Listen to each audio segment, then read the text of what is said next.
You know you shake me, Robin, with those newly formed breasts. You know I love them, honey. You know they really are the best. You know you shake me, Robin. We close our broadcasting day as usual with Nat Lamp Onto My Feet. You know you Tonight's inspirational message will be delivered by the Reverend Otto A. Brown. In these troubled times, when problems like political corruption, unemployment, mental illness, racial strife, and the breakup of the family seem to be ever on the increase, when one war is no sooner ended than another begins in some other part of the globe, when sometimes we get up in the morning and feel that we look out on a sea of hate which threatens to engulf everything worth saving in this tired old world of ours, in times like these, it is more important than ever that we prepare a place in our hearts where the peace and loving kindness of our Savior can enter in. Love thy neighbor, Jesus said. And we know that he meant by that not just the fellow who lives literally next door to you, but all our neighbors all around the world, whether they're black, white, or yellow, rich or poor, male or female, old or young, long hair or short hair. All except the Jews. Because, let's face it, the Jews killed Christ. They killed him just the same as if they had murdered him, and we can never forgive them for it. And now, thanking you for listening, this is the Reverend Otto A. Brown saying, God bless you, and good night.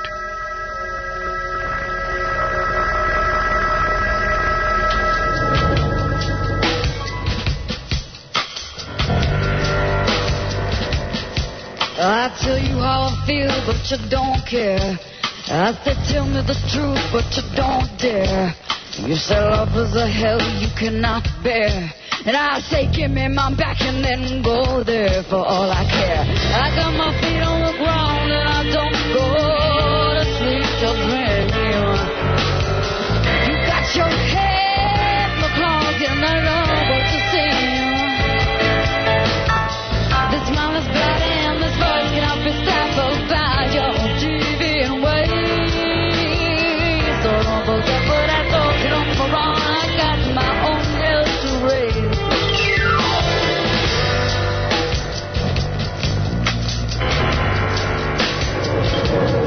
I have never been so insulted in all my life. I could swallow the sea, wash down all this pride.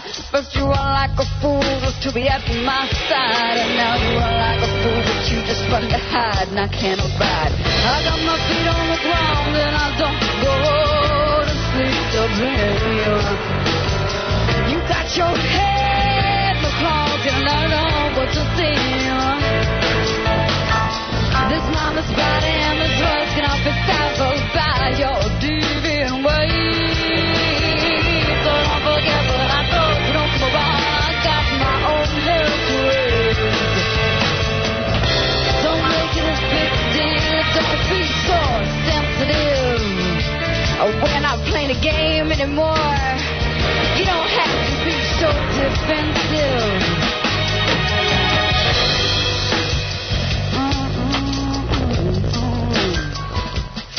Don't you plead me your case, don't bother to explain. Don't even show me your face, it's a crime and shame.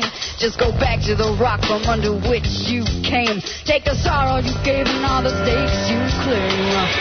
And don't forget to blame. I got my feet on the ground and I don't go to sleep to dream. You got your head in the clouds and you're not at all what you seem.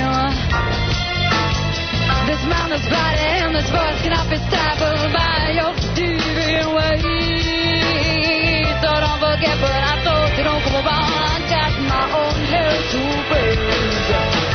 I got my feet on the ground and I don't go to sleep to dream. You got your head in the clouds and I know what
Tons of money, and he is a force in broadcasting. And now, in the movies, I am pleased to have on this broadcast Howard Stern.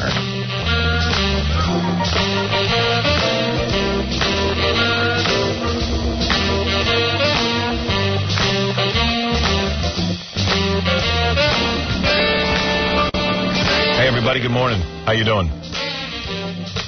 Yeah. I admitted I had sex with Monica Lewinsky. I don't know anything about this. Bob Bowie just had to tell me. So Monica Lewinsky, what, admitted that she had sex with President Clinton? Drops the bombshell. Where did she drop this bombshell? The grand jury? In New York, but they're saying that she's going to... She talked to Ken Starr's investigators here in New York. Oh, and word leaked? Yeah, I guess the newspapers and AP, or and AP got a hold of it. Oh. Kind of said what she's going to say, right, Robin? Yeah, she was telling, what happened is they refused to give her immunity unless they could test her credibility and how much she was going to say. So now she's talking to them to tell them, here's the smoking gun, so give me my immunity. She saved her ass. Well, immunity. Like someone's going to put her in jail because she lied about having sex with the president. It's just not going to happen. There's just like too many other people that need to go to jail. Yeah, they're going to carve out a spot for her. Yeah, a young Dangerous criminal. A young girl who's completely afraid of the president and, and everyone. There's some women who would put her in jail. Right. Unreal. Yeah, I mean, what do you think was going on? And the president... Don't we all pretty much know? All right, so now you got the president because he had sex with a woman, didn't want to admit it to his wife. Now what are you going to do? But apparently, throw him out of office? Paula Jones' deposition, he said he never had sex with her. Yeah, that's what you say. That's what you're supposed to say. Unfortunately, he said it to some legal eagles. Yeah, some legal people. Well, anyway. Oh, just say fess up. Just get it over with. There you go, baby. I had sex. I admit it. It's ridiculous. Now, today he's supposed to go to the memorial service for those officers who were killed in Washington. Yeah. And everybody's going to be thinking about him with Monica. Everyone's going to be staring at his crotch, right? And in fact, I was thinking, instead of saying Hillary and I, you should say my babes and I. Yeah, Monica and I. All my women and I. He doesn't even get good-looking chicks. That's the funny thing, man. That's the crime. But he should at least get women who don't talk. These women blab. She's a chubby chaser. It's very hard to get women who don't blab, though. You can't blame the president. When you're a guy who has to do things on the sly, like, what do? They all say, well, I won't tell. Oh, man, she didn't. The only people she didn't tell. Right. He gets a fatso, and she talks. Right, yeah. She's talking to everybody, and the tape's hooked up to the FBI. Yeah, a talking fatso. Yeah, at least you could keep quiet. But you got to figure a fat girl is going to tell. All right, now what are you going to do to me? I got my rocks off. Shoot me. A fat girl is definitely going to tell because nobody thinks she's getting it anyway. We got a big show today. Male whore calling in. That's right. That's every guy. A male whore. Yeah, baby. We have to measure our genitals. Yeah, you've been talking about We're going to do that today. Also, Paul Giamatti, Pig Vomit, will call in. He's in the new Steven Spielberg movie, Saving Private Ryan. Yes, I saw him in a preview of that. Yeah, he's trying to get word out there. And also, later this week, a doctor who says no to circumcision. And coming soon, cause now. LL Cool J and Wesley Snipes and Michael J. Fox. What are they doing? They're going to be here. Really? That's right. You said Wesley Snipes? Yeah. Is going to be here? That's right. Michael J. Fox is going to be here? And LL Cool J. What the hell's happening? What the dealio? They got a lot of big shows. A lot of big guests. What the dealio? It's a very happening show. A lot of people don't realize that. Wow. Plenty going on. And a woman will reveal... Oh, yeah. Excuse me. So goddamn horny. Yeah, don't talk over this. Yeah, I don't want to talk over this. I'm as drunk as a loud. A woman will reveal something. Nice and loaded. I want to use my mouth. I want to use my mouth. I want to use my mouth. Can you believe what she did to the president? I think it's just disgusting. How could anyone do something like that? She makes me sick. She's a homewrecker. Yeah, but her hair looks great. Are you one of the millions of women around the world who wish you had Monica Lewinsky's giant hair? Well, now there's an answer. Introducing the all-new Monica Lewinsky shampoo. Just wash and rinse, add a little presidential protein, and your hair will look larger and shinier than you ever thought possible. And there's no need to give head and shoulders a try. Monica Lewinsky shampoo fights dandruff.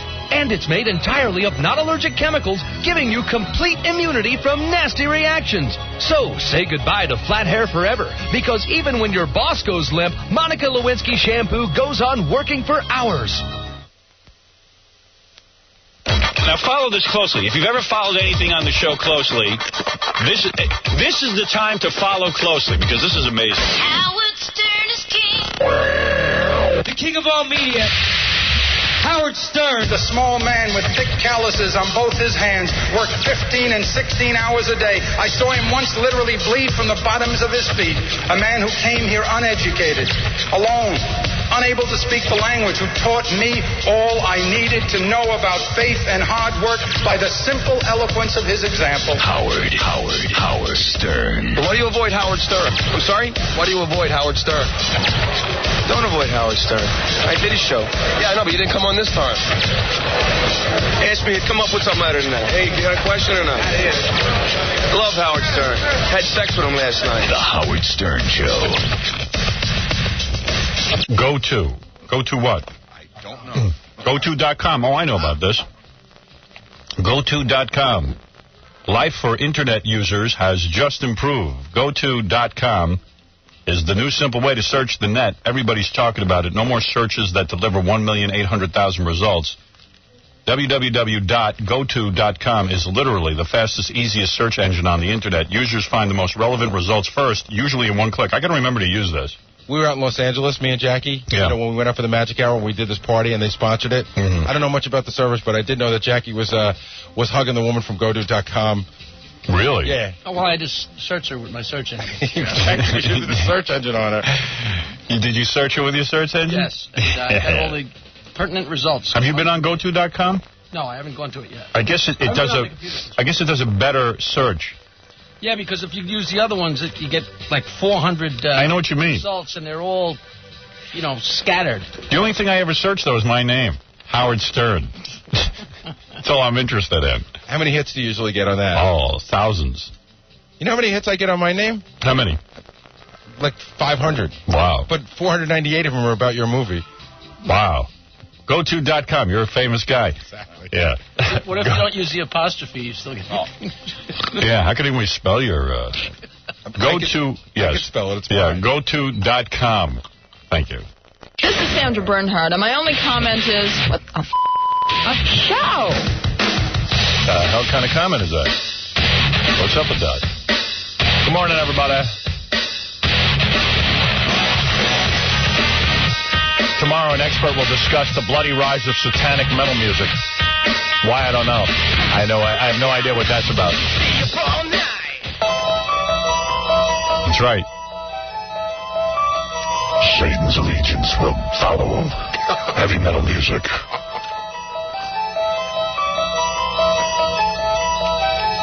Bruce. Yes.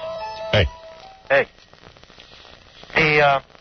I went camping during the commercial break. I just got back from my vacation. I take a mini vacation during each break. You could. Yeah. Yes, I heard you.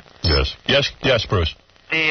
According to the way the letter of the law stands now, neither the president nor Monica Lewinsky can be charged with perjury for the case as it stands because their testimony would have had to have been material to the case. And since their testimony in both cases was ruled immaterial to the case, in fact, Clinton's testimony that he hadn't had sex with Monica Lewinsky as part of the Paula Jones case was thrown out, cannot be charged. Once I climbed Mount Everest during a commercial break. I'm going to climb it during this phone call. Right. Phone call's officially over. Now, for those of you who think I'm nuts, I am not. The church is trying to get me off the air, isn't it, Susan? Of course. See, this woman says she belongs to some church that's trying to get me off CBS television, and I'm not even on CBS television to yet. that church, and why is that what they're up to? This isn't. You know what? It's not my regular church. I was down at the Jersey Shore this weekend. Right. And I went to church, and under coming attractions in the bulletin, there was a message. It says, today, after all masses, we will be asking our parishioners to sign a petition asking CBS not to hire Howard Stern to host a show on national television. Isn't it funny, like, how, like, church now is about... You. Yeah, like me. It's ridiculous. You are the devil. Yeah, I mean, it's just so funny. It's like... Do you realize a few years ago you'd have been burned at the stake? I know. It's like, you know what? Go to church, pray to your God, and go home. Take care of it. Yeah, let him take care of it. He'll take care of me. Don't worry. I'm going to be punished for making people laugh. Howard, he had stations all outside the church with trying to get people to sign petitions. And you know what it is? The church. This is why this is all going on. It's so ridiculous. Churches are losing business. You know, church is a business. And I don't know how many people look at it that way, but I do. I mean, the church is one of the wealthiest corporations in the world. I think you're right. They have that basket going around twice during the Mass. Oh, forget the basket. How about all the tax-free real estate and... That's right. All this kind of stuff. They own more real estate than Bob Hope. And nobody does that. The Vatican's like a palatial estate. Oh, it's beautiful. Yeah. It's beautiful. Only problem with it is you got this great place, but you can't bang chicks. So what do? You can, I don't know. You bang some boys. So, you know, the thing is that, like, all these local churches have to raise money in order to keep going. And it's like church is so boring that the attendance is way down except for, like, Hispanics. Hispanics love going to church. They do. They just love it. No, it's true. It's definitely true. I mean, that's why the church always is into Hispanic stuff. But, you know, look, so what are they going to do? So they get you there, and then they want to make it exciting, like show business. And they're like, hey, come on, we're going to take action. To show you, you're actually doing something. Yeah, like they want to make it like it's fun. So it would be cool to, like, go after me. You can show your faith by signing this petition. Meanwhile, I don't even have a show on CBS yet. They only had, like, 3 people. I went up to the desk. Yeah. And there was only, like, 3 people who had signed the petition. Yeah, well, it's because it's absurd. It's crazy. It's really ridiculous. Because the church is out of step with how people think. You know, the church isn't driving to work every morning in their cars, sitting and looking for something funny to listen to. What the church doesn't understand, what your jack-off preacher or whatever the hell he is there, priest or whatever he is, pastor. Uh-huh. What he isn't in tune with is that people don't hate me. And people are grateful when they get in their car that something is there that entertains them. Uh-huh. And these guys are out of step. They don't. It's just like they're out of step about sex. They're out of step about gay. They're out of step about everything. They're shown to be wrong every step of the way. In the olden days, the world is flat. They were always wrong. They were always wrong. The church was always wrong. Always behind the times. World War II. We'll keep quiet about the Jews being marched into ovens. You know, I mean, it's just they're always wrong. They're always wrong. Even during the times of slavery, they found passages in the Bible to support it. Yeah, they're consistently on the wrong side of stuff. It's ridiculous. Yeah, because they're closed-minded people. This guy who is trying to run this petition against you, he said for further information, and he gives his name and his phone number as well. I'm going to fax it. John wants me to fax it to him later on to take a look at it as well. Yeah. But it's crazy. I mean, and I looked in the bulletin before. This guy is like a Eucharistic minister. Yeah, like he has any information. He's totally out of touch with reality. It's crazy. It's no wonder Jesus never shows his face anymore. Well, what is hysterical is they get up there and they preach all day on Sunday, and during the week they know that nobody has listened to a thing that they said because everybody comes back pregnant the week after. Yeah. You know, they're all having affairs. Nobody can listen to these stupid rules. I know. Nobody's paying attention. Well, you can guarantee I'm definitely not going back to this church when I go down to the beach. I'll have to find Good, and write him a note saying, you know, ever since I saw your ridiculous agenda, if that's the most important problem the church has to tackle, I won't be coming back anymore. What happened to God? He's now using petitions? What happened to peace and love? I mean, that's the main thing. That's what he's supposed to be preaching, not hate against people. That's right. And what about freedom of speech? It's crazy. Man, screw church. Go to beer camp instead. Okay. All right, later. I only have a couple more openings. You know, this God they talk about is the God who could, you know, make a bush burn without burning and, you know, turn a rod into a snake, and now he has to use petitions. Yep, that's it. So, anyway, here's kind of an interesting story. The Chinese girl, the gymnast, you know? Sang Lan, who landed on her head. In practice. It wasn't even during a Yeah. She's like this cute Chinese girl, and she's paralyzed. So, of course, she can't even move or nothing, She broke a whole bunch of vertebrae or something. Just 2. Yeah. That'll do it. That'll do it.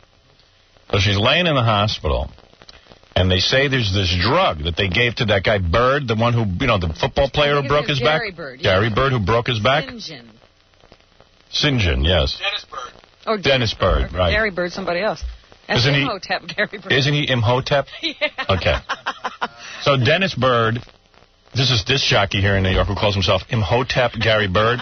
He's like a black guy, and he talks to black guys, and he became Imhotep.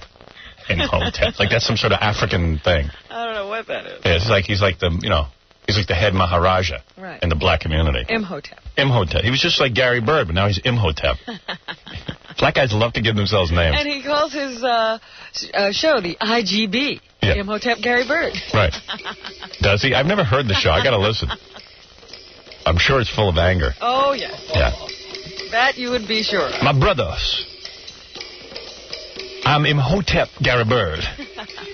It is time to explore our world. The black man will rise. Will rise above the white man. The oppression will stop. I'm Imhotep. Anyway, so this Chinese girl, goes to the hospital and they say, hey, if you take this drug, it could somehow get you walking again. Well, what you don't know is, this was in the paper Saturday, so the hospital calls over to the drug company because you evidently need massive doses of this drug. Uh-huh. They call over to the drug company, and the drug company says, oh, the only guy who can release this drug is the owner of the company, and he's away on vacation, Oh, my God. and we can't give it to you. So the hospital's freaking out. They got this Chinese girl. She's And paralyzed. they've gotten permission to give the drug. Yeah. You got to go to the FDA to get permission. Right. But the company, what?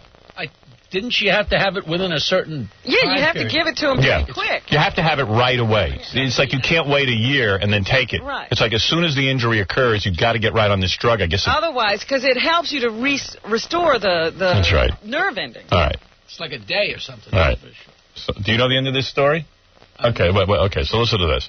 This is like, what's his name? Yeah. Paul Harvey. Yeah. Okay. So listen to this. So they call this drug company. They're like, sorry, we can't give it to you. Now they're freaking out. So guess who hears about this? And in 2 seconds, makes a phone call, gets the drug for the girl. Donald Trump. Wrong. Who? Senator Al D'Amato. Really? Yeah. Now, this is why I love this guy. This is why I love this guy. People say, oh, how can you support him? And you got Alec Baldwin. He's always trying. He's coming out against Senator D'Amato. See, I think you don't hear from any of these other senators. Senator Moynihan. The other senators were off with the guy who owned the company. Yeah, Moynihan, I think, was in Egypt or something. You know what I mean? I don't know where he is. Everyone says he's a great senator, and hey, I don't doubt it, but I don't ever see the guy. This D'Amato's on top of everything. It's So like he did it. he just picked up the phone within. Way to go, Al. Yeah, and within 2 seconds they went, oh, okay, we'll get you the drug. What's wrong with these drug companies anyway? I don't know. But all of a sudden, all the red tape was cut, and the girl got her drugs. Thank goodness. Yeah, because it's ridiculous. You're talking about somebody being able to walk. And that story winds up in the Saturday paper, huh? Right. That winds up. Yeah, it winds up in the Saturday paper buried. I mean, that should have been front page news. That's right. And now they say, I just read today, that the girl, they touched her feet, with a pin or some crap, and she moved her foot. That's right. She withdrew from a pinprick. Yes, she withdrew from a pinprick. And she had reflexive movements of her foot. That's the first time that's happened. That's right. So there you go. Senator Alphonse D'Amato of New York. On the job. Right. I'll vote for him every time. Always vigilant. That's it. Because nobody else cares. Everyone else is busy with the big issues, Can't even find him. Exactly. They're chasing the president and seeing who he's doing. Right. Ava, you're on the air. Go ahead. Hello. Yeah. How you doing? Yeah. Good morning, Howard. I have my father here. Ava, how old are you? 33. Oh, okay. It sounded like a guy. That's why. Yeah, I thought it was... I have a very deep voice. It's 6 o'clock in the morning. I see. What is it, Ava? Eva. Eva. Yes. My father said that he would get me breast implants if I could get you on the phone. And he's sitting right here. My father's cool, but we got to talk fast because he's been up all night. He's got bad arthritis, and he's not feeling well. I don't have to talk fast. Okay, well, then we'll talk slow. You're a guy. No, I swear to God, I'm a girl. You're a female impersonator. No. You're a man. I am not a man. I'm a woman. Oh, please. You're a woman? Yes. Were you always a woman? Yes, I was always a woman, Robin. And are you flat as a board like a man? Oh, Howard, it's awful. For like the last 5 years, I've been scutching anybody who would ante up because I can't afford it yet. But I figure by the time I'm 35, if I don't have them, I don't know what I'm going to do. What are you, an A cup? No, yeah. Yep. How much do you weigh? I knew that question was coming. Like between 142 and 145. How tall are you? 7 feet?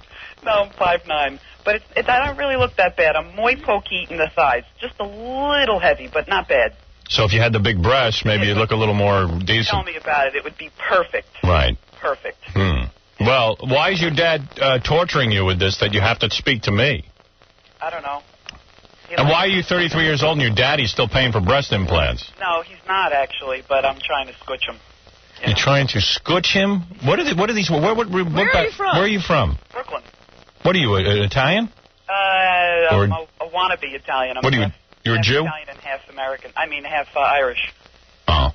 I never heard so many weird expressions. Oh, scutch. I use that word all the time. Yeah. Which means, pain in the behind. You know what I mean? Are you drunk? No, I've been hearing him walk around the house all night, so. And you still live with your dad and you're 33 years old? I don't live with my dad. I came down here to visit him. I'm from Westchester. He moved down here from Brooklyn in January. Have you ever had sex with a man? Of course I have. Oh. What do you mean? What was that in the background, Jackie, going, ooh? I don't know. I don't know. All right, yeah, I mean, I'll help you out, I guess, for a second. So you got to talk to her father? Yeah, I guess so. He wants to bust your chops a little bit. Oh, please, he couldn't bust anybody's chops. You don't know Poppy Joe. Well, put him on and let's get this over Poppy with. Joe? Oh.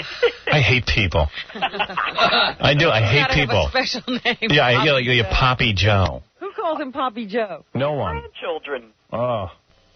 What do they? Well, what do you want to be called? I don't want to be called anything. Howard is enough. Yeah, Howard is fine. Yeah, that's true. All right, hold on. All right, Poppy Joe. Poppy Joe's moving kind of slow. Howard. Yeah, hi, Poppy Joe. How are you? All right. Poppy Joe, your daughter obviously is disturbed.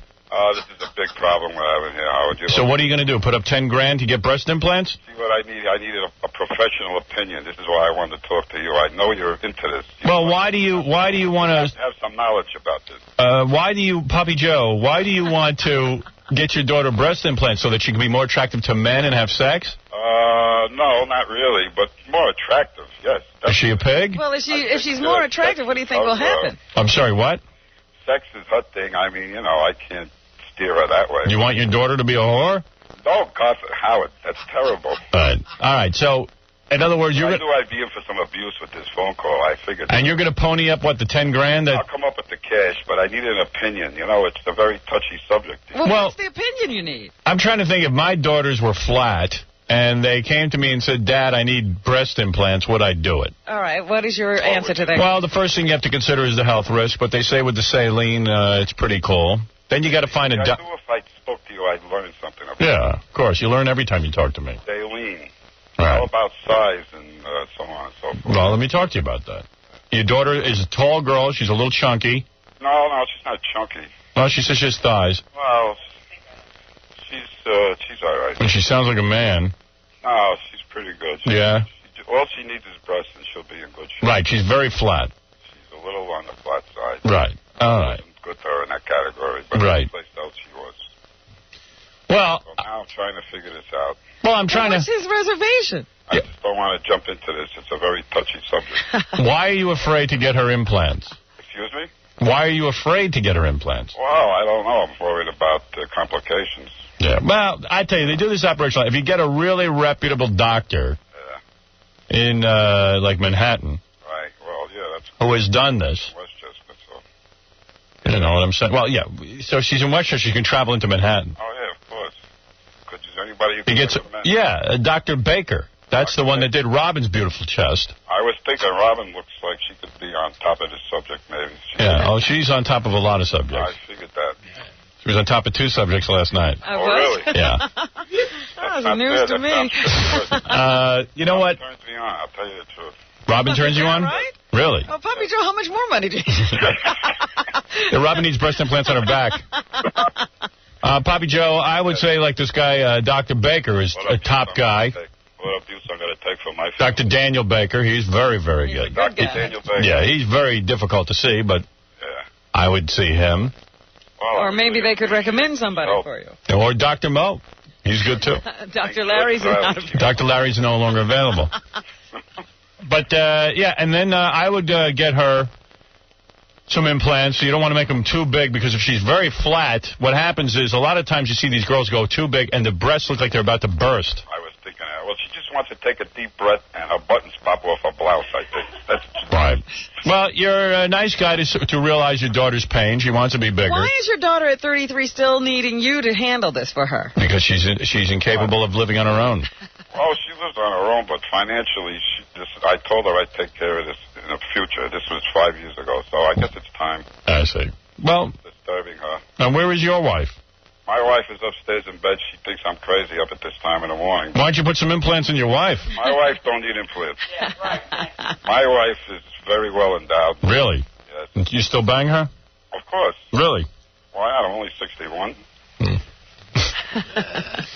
All right, thank you, Poppy Joe. And I'm laughing at Howard. Howard doesn't believe that's possible. It's the problem I'm having, and you're laughing. All right, listen, Poppy Joe. Yes, Howard. Go ahead. Howard, can we have lunch sometime? No. When I come No, you're very boring. You tell me what time you'll be eating, and I'll eat at the same time. Right, we'll meet you. We'll have lunch. All right, thank you, Poppy Joe. Thank you, Howard. All right, there he is, a guy who has to get his daughter breast implants at 33 now, years. that is a question. Would you do that? Would I do it? Yeah, I would do it. Because I've overheard these conversations among people who have young daughters. Mm-hmm. They never did having these discussions about their sons. Right. But they're talking about their daughters because women still believe their daughters need to be beautiful. Yeah, I would. They want them to trap a man. I would tell my daughters, A, you don't need a man, so why do you care about your breasts? B, I'm your man. I'm supporting you. You don't have to worry about it. I've told the kids that I'll support them for as long as they want me to. Or they could support themselves. Yeah. I mean, it would be nice to make them think that they could be self-sufficient. Right. And they don't need a guy. And quite frankly, what if they harden up on you or something like that? I was reading some story about somebody's... Oh, Tina Turner apparently had a breast nightmare. Right. Her breast needed to be cracked. Yeah, exactly. Who needs that? Who wants your breast cracked? What? So... It's wild. I have heard these discussions, women trying to determine how to approach their daughters to tell them they need plastic surgery. Yeah, it's too funny. But anyway, there he is. He needed advice. I gave it to him. There you go. I guess I would do it. I don't know. I don't know. If your daughter was asking for it. Right. And if she had you wouldn't suggest it to her. Right. If she was flat as a board and really was having a bumming out time about it, I guess maybe I'd talk to her about it. That seems like a pretty reasonable thing. I mean, because I would do some plastic surgery if I had some balls. I would go do it. You would never have a facelift?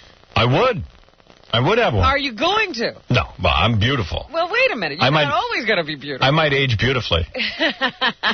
Because guys who get facelifts look a little weird still. Like I see Al Pacino. I think that they get too much done. Is that it? Because Al Pacino looks like a woman now. Yeah, but they try to look 30 again. Right.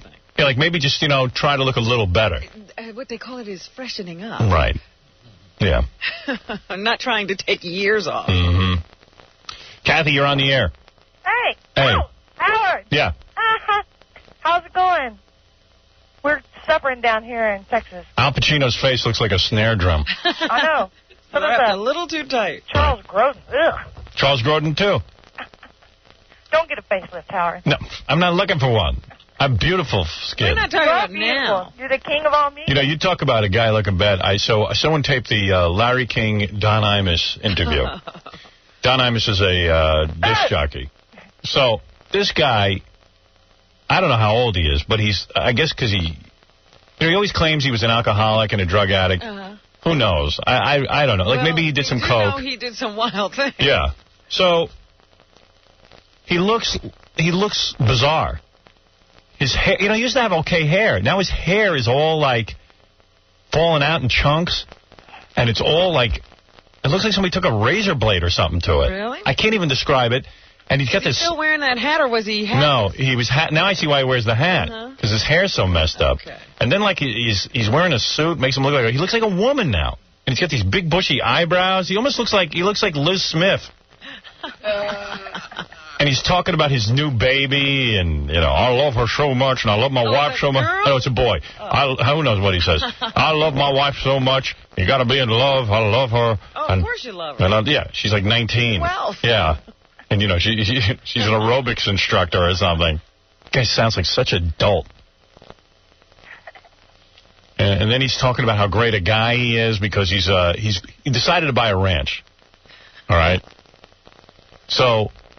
he buys a ranch, and then he goes, hey, I'm going to build a place for cancer victims. What's that all about? But it's not a camp. He wants the kids working the ranch. Cancer kids working the ranch? Right, yeah. It's not going to be fun for them, It's going to be a lot of work. And I'm like... that's what they need. Yeah, like a complete bizarre thing. I'm thinking and listening to this, right? He got his listeners to put up $5,000 apiece to buy a symbolic acre of the ranch. Are you kidding? So you know what he's doing? He bought a ranch, a small ranch. All the surrounding property, he got his listeners to buy. So he'll have privacy. And then he builds this little crappy ranch thing for these cancer kids that are far, far away from where he's going to be. Because he's got so much land now. Yeah, and that ensures you not having any neighbors, and you don't have to put up a dime. Oh, my goodness. He bought his own little piece of property and then surrounded it by so-called, charity work. Right. What a joke. I mean, I see right through this guy. I worked with him. He's a phony. It's like Hitler's work camps. He's going to get cancer kids to work. Sounds like torture. He goes, it's going to be real nice. We're going to set up the barn for chemotherapy. I'm like, who's kidding who? What a fake scam. Yeah, I don't want to have any neighbors, so what I'll do is I'll get my listeners to buy thousands of acres around me. And they don't really own it. No, they don't own it, and they can't even go to it. There's one born every minute. Yeah, well, I think everyone's going to be investigating this. And one to take them. Yeah, Mr. Nice Guy. Way to go, Pally. Too much. What do you want, honey? Howard. Yeah. This is Kathy. I'm calling from Dallas, Fort Worth. We're suffering down here. It's a year ago today that they yanked you off there. Is it a year since we've been on in Dallas? It was July 28th when the Eagle dropped you, early. The #1 radio show in Dallas, Texas was the Howard Stern radio program, and we were dumped. You were dumped, and if you notice, Nationwide Communications got out of the radio business real fast. Yeah, they sure did. They learned their lesson. But, I'm without a station in Dallas. Yeah, the result is the same. We're off the air. Exactly. George, go ahead. You're on the air. Howard. Yeah. I want to know about Nancy Sinatra. What's up with that ungrateful piece of thing? What you talking about? What you mean? Supposed to come in. Did she come in? Hey, Gary, what happened to Nancy Sinatra? Wasn't she supposed to be here? She was there when she had something to promote. Hold on. She's up for doing it. She just keeps putting it off until she can gather herself. Oh. Gather herself? She's still a little... She's a big girl. She wasn't mentally ready. Well, where did I read that she was not too long ago? The opening of Saving Private Ryan. Well, she was able to go to that. Yeah, she gathered herself for that. But not this. All right, dude. All right, dude. Later. Good day. Yeah.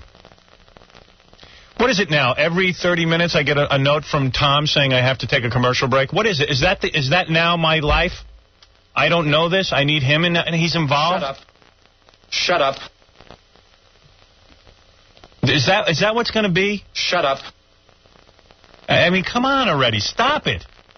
Don't you hear it in my voice, the frustration that I have here every day? Don't they hear it? Don't they hear it? Don't they see that I'm not kidding, that I'm not going to be back anymore? You're talking to a robot. I know. He thinks he's so great what he does for me. I know, Tom. I know exactly what I'm doing. Oh, absolutely. I gotta handle these breaks like Leonard Bernstein conducting an orchestra, pal, with what you got me loaded up with. I disappear for a half hour. I go on camping trips. Please, sit quiet. You know who could get to breaks? Yeah. The grease man. The grease man got to all his breaks. His breaks. I'm the grease man. Hey. That's Tom's big discovery. Grease man got to his breaks completely on time. Always followed the log. Oh, get away from me. Please. Mama Dick. Yes. And everyone in CBS, you better start paying attention to what's going on between me and Tom. They keep ignoring it. They think I'm joking. I can't stand him. His judgment is off. He's a loon. And they've stuck me with him like a bad partnership. I have to deal with this guy every morning and stare at him. And I see that tan he has, and it makes me cuckoo because I know he's out on the golf course every single goddamn day. And I have no respect for anyone who sits on a golf course all day. That's the work of empty heads. A golf course. Back to spending 3, 4, 5 hours on a golf course. When a guy has a job as important as running a radio station, he could be out doing things. The rest of the station without me doesn't have huge ratings, and Tom could be out working on that. Looking into it. No. He's on the golf course, doing God knows what with that ball, hitting the ball. Getting better at it. Yeah, I hear he's great at it, and he's so proud of it. He hits a little white ball into a cup. Oh, my God, you would think that was the greatest thing in the world. What nonsense. There's no money-making proposition there. There's nothing that helps his family, doesn't help the world, doesn't help charitable. He sits and he hits a ball into a hole. I heard it helps his family because it keeps him out of the house. Yeah, good. That's who it helps. The ball is 5 times bigger than his brain. I mean, it's like almost like you have to be an idiot to play that game. I mean, perfecting hitting the ball into a hole. And he's so proud because he tells me who he beats. Yeah. It's like, so what? That means he goes to special camps and yeah, that means you spend an inordinate amount of time practicing. You shouldn't beat anybody. You're a general manager of a radio station. You should be beating other general managers. Right. In fact, I'd be proud of him if he lost every game, because I'd say, you know what, the guy isn't getting out on the course. I love golf, but I don't have really much time. He has a head full of grass and sand, and I got to sit here with him every morning. They're not listening to me. I can't respect a guy whose head is full of grass and sand and sand traps. He's my sand trap. I was going to say that. Yeah. He is my sand trap. Oh, absolutely. I mean, he's so proud that he could get that little white ball into that small hole. So proud. To be so proud of that? What is that? I got to admit, sometimes I'm proud that I wrote a book. I put out a movie. I have a #1 radio show. I'm proud. But to be proud, your accomplishment is to be proud that you can hit a ball into a hole? Oh, absolutely. I mean, seriously, think about the absurdity of it. And it's not like he's ever going to be Arnold Palmer. No. He's not, that's yeah, right. a guy who could be proud of. He can't even make money at it. He can't even make money out of it. At least go out and make money with it. Then I could maybe be proud of you. You schlub. What a schlub. Spent his whole life. You know, when he dies, his whole life spent hitting the ball into the hole. You know, I mean, really. And like, not even like Michael Jordan, who makes a living at doing something. Right. He's so proud. He just does it for the fun of it. That kills me even more. To be proud and for fun. And the fire. If something goes wrong, you know, he's breaking clubs. Yeah. He's getting angry at people. He's not talking to his father. Right. He hasn't spoken to his father over a golf game. That's something to be, and he's proud of it. He sits there with a smirk and tells you, my father and I aren't talking to one another. When he dies, let me chop his head off and take one of those clubs and knock his head into the hole. That's what I want to do at his funeral. I want to dig a big hole and have Tom jump in. See if I can put him in the hole. It's just amazing to me that I have to sit and be involved with a guy who puts a ball in a hole all day. I mean, and literally practices every day and is so proud of who he beats in the tournament at the country club. And think about it. When your life is over and you look back, I knocked a ball into a hole. Oh, I mean, it's frightening. And, I mean, he's got a job that he could do something. He can make a difference. You know what he does? He leaves the radio station programming to Steve Kingston. Right.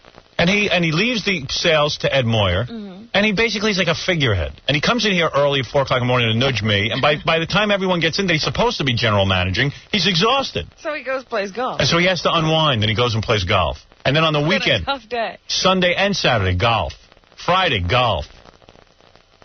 How can I fit in my golf? And let me tell you something. You don't think I'm wise to him. That's what he does all day, trying to figure out how's he going to fit in the golf game.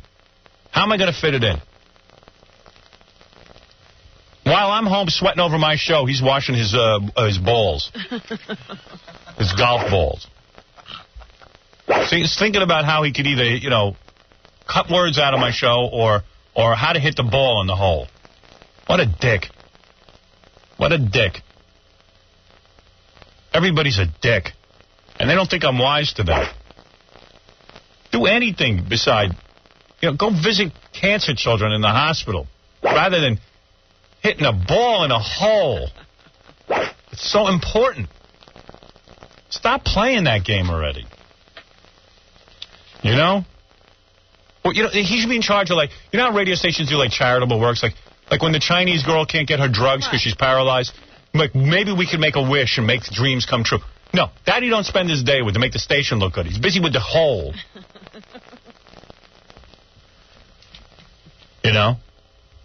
With a hole. And he thinks he's so smart, and he's not. He's dumb. Anybody who could hit a ball into a hole and be, okay, maybe you take the game on a few weeks, and it seems kind of interesting at first, and then finally you say to yourself, at some point when you're an adult, I'm hitting a ball into a hole. That's what I'm doing. I'm spending hours at it. Not even, if it was a half hour, I understand. You blow off a little steam. Go for a run, a half hour, a little exercise. I understand the body needs exercise. But to spend hours and hours and hours. Most of a day. Most of a day. That means you have nothing else to do. That means you have nothing else to do. How bored must you be?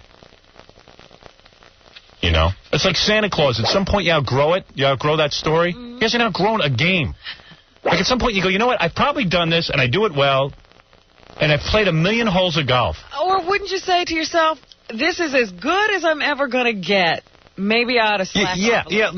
Maybe I've done it. I've beaten whoever I have to beat to prove my manhood. And then you know what kills me? Then the guy comes to work, and you see him in his office, and he takes a rolled-up toilet paper, and he puts and he starts hitting balls into the... He's hitting balls at work. With a toilet paper roll. That's what makes... At work, he's practicing, because he's bored. How could you be so bored and have a job that pays over $300,000 a year? It's impossible. Or go out and buy a radio station. Become something. Be entrepreneurial. Make a website. Something. Tom.com. Yeah, Tom.com. Seriously, the guy's worthless. He's not a problem. I have 1,000,000 problems here at the station that I don't go to him with because the answer's always the same. It's always I don't know. And it's I go to him with my problems, and maybe he can help, but it's just worthless because he's thinking about golf. I'm trying to run this whole thing. Here, I'll give you an example, right? Here's how dumb Tom is. Now you bring it up. So, my assistant here at work is Kathy Tobin, right? She runs the office, does a whole bunch of things. So every day, all of our affiliates, all of the radio station affiliates, get a copy of our log that tells when the commercials are going to run. Mm-hmm. They need it for the next day. Right. Okay. So Kathy waits around all day to put into the fax machine the log. So we said to Tom, the people who prepare the log every night, can't they put the log into the fax machine? No, that is a function of the Howard Stern radio network. So Kathy stands around and waits till 7 o'clock every night. So just to put this log... 7 o'clock? Yeah, sometimes. It depends how long it takes him to put it together. Goodness. And he's like, no, that's a function of that. What do you think the Howard Stern radio network is? It's all money that goes to CBS, you nitwit. What do you think, I'm getting it? Yeah, he's a nitwit. It's just But that's why I don't go to him with my problems. I can't. He's too dumb. He's with the golf game. At 7 o'clock, he's on the course.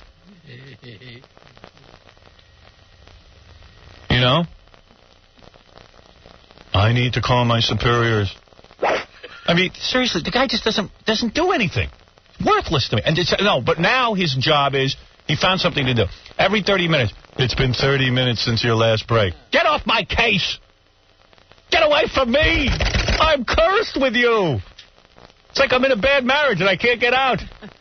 Can't you get a divorce? I'm married to Tom and I can't get a divorce. All right, we're going to take a break. Yeah, I'm sick of you. You don't hear me. Look, he smiles. You shouldn't be happy with what I'm saying. He loves it. We're late because of you. We're late because of you. If you didn't put that sign up, I was just about to take a break again. I know. I'm going to walk out. But this is the 15 minutes of harangue is punishment for suggesting you take a break. Right. Okay. Stop it. Stay away from me. Pretend you're not here. Okay. That's what I keep telling you. You don't listen to me. I think you're absolutely right. When did you last play golf? Tell the truth. Sunday.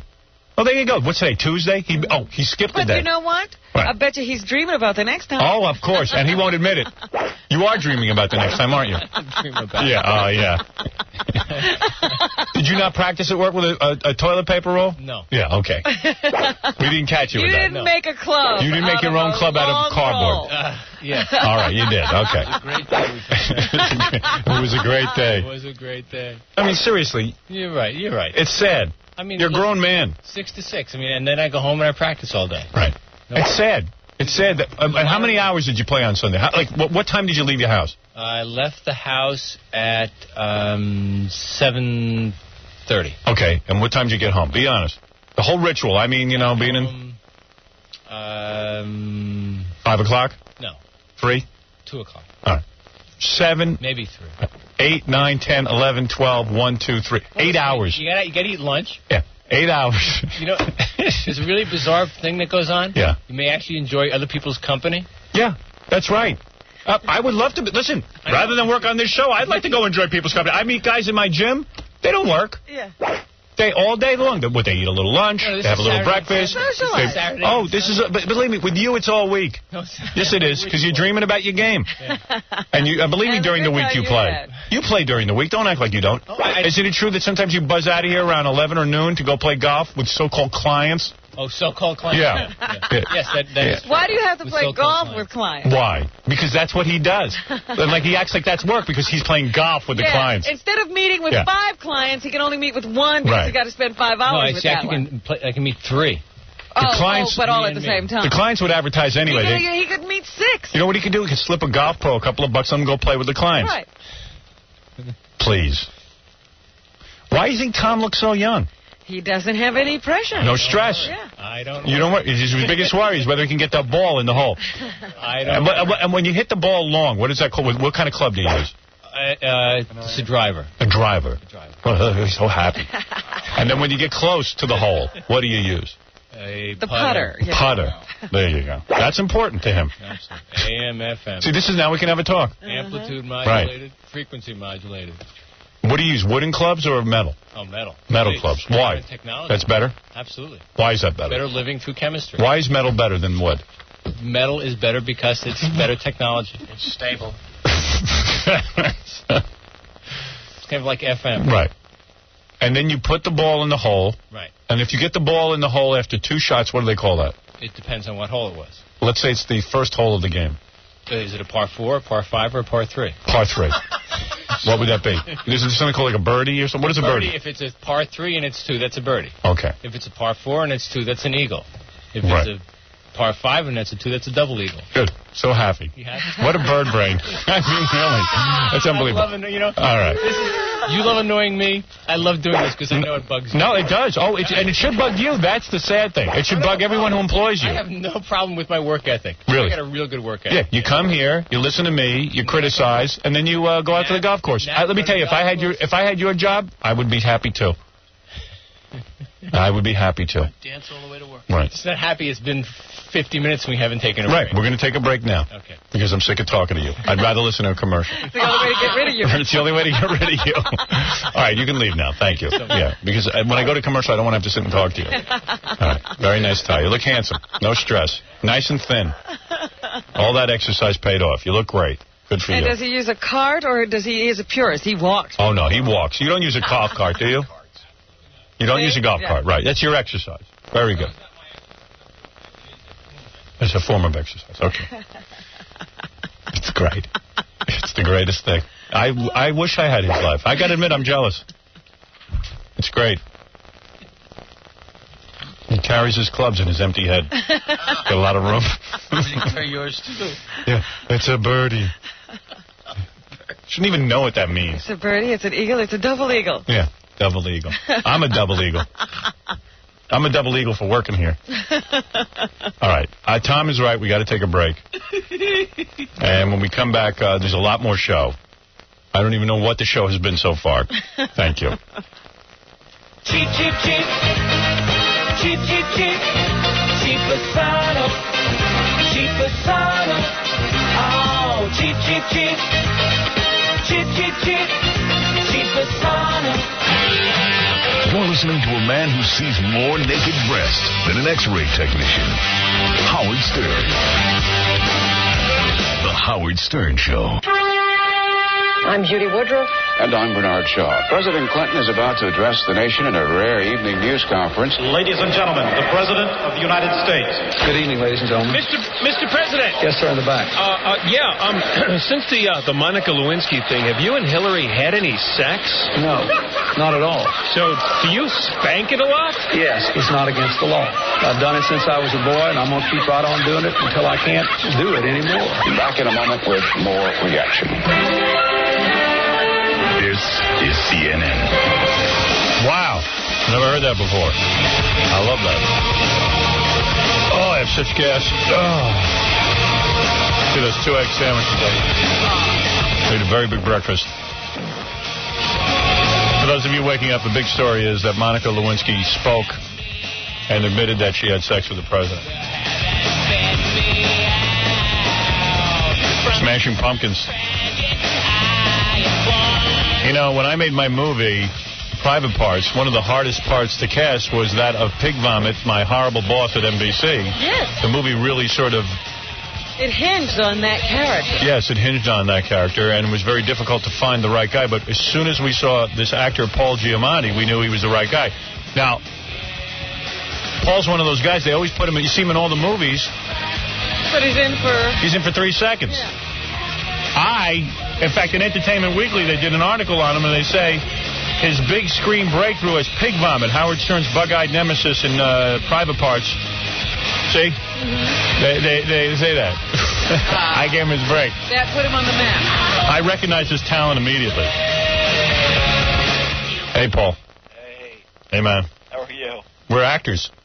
Fellow actors. We're fellow actors. You co-starred. Yeah, we did. We did scenes together. I know, man. It was amazing. Yeah, we had a good time. We had a great time. Yeah, but we even had a stunt coordinator. That's right. You had to do a little choreography there. That was the best. When Pig Vomit, we had fun. When we had gotten to that fight when I'm on the telephone. Right. It was great. Yeah, we had a guy choreographed that. That's right. Real, tough guy.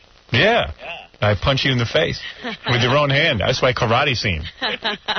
We had a great time doing that. Yeah, I had an amazing time. You know, and I always said that Paul's a really great actor, and I said big things are going to happen for him, and I guess they are. They are. Have good things been happening? Yeah, he's in Saving Private Ryan. Yeah. How many minutes you get on screen? I think probably about 4. All right. Well, that's going up from 3. But you know what's funny? He's like a better actor than Tom Hanks. Yeah. But, he's like a character actor. That's exactly it. Isn't that the best job to have, though? No. Oh. Can you make a lot of money being in Saving Private Ryan for 4 minutes? Yeah, I made a decent amount of money. Yeah? Yeah. And you're always working. What was it like to work with Spielberg? Was it anything special? No. Yeah, it was just because of the scale of that thing, it was special, but, he was a nice guy. Yeah, everyone's carrying on about Spielberg. Sure, Paul goes in, he acts, and then he leaves. Do you get nervous acting in front? Do you get nervous in front of Spielberg? Yeah, a little bit, yeah. Who's your scenes with? Is it with Tom Hanks? Yeah. Is he, all full? That's real nerve-wracking. Yeah, is Tom Hanks all full of himself? No, not really, no. He was a nice guy. Is it weird? Like he's sitting there all confident. Mr. Double Academy Award winner. Yeah, it's weird. It's definitely weird. Yeah, like him and Steven have their special relationship. Yeah. And you're there. And just what kind of perks does he get on the set? What do they do, build a house for him? Yeah, he's got a huge trailer. Paul's sharing a trailer with 7 guys. That's right. Yeah. Was it like my movie where they serve shrimp on silver trays and stuff? Yeah, we didn't have anything like that. Yeah, shrimp on silver trays? Yep. I wasn't around for that. You missed that? You missed? Oh, come on. Tell me the food wasn't that the best food on my movie? I think it was. I don't really remember. Ivan Reitman is so into food. Yeah. The food has to be perfect. It just has to be right, or he goes nuts. Sure. So anyway, Paul is in 2 new movies coming out. Right. One called The Negotiator, which is... Samuel L. Jackson and Kevin Spacey. How long are you in that movie for? I'm actually in that for probably, I don't know, a lot more than 4 minutes. Good. It's about time. Yeah, that's a good part. And you have a lead role in this movie called Safe Men? Yeah, that's a funny movie. It's a good movie. What is that? It's an independent thing. It's about these guys who get involved with the mob. Like cheesy lounge singer guys get involved with the mob. It's a funny movie. Are you a cheesy lounge singer or a mob guy? Cheesy mobster. You're a cheesy mobster. Yeah. And everyone knows that, well, not everyone knows. We know that Paul's dad was this guy, A. Bart Giamatti. Mm-hmm. How come your dad's name was A?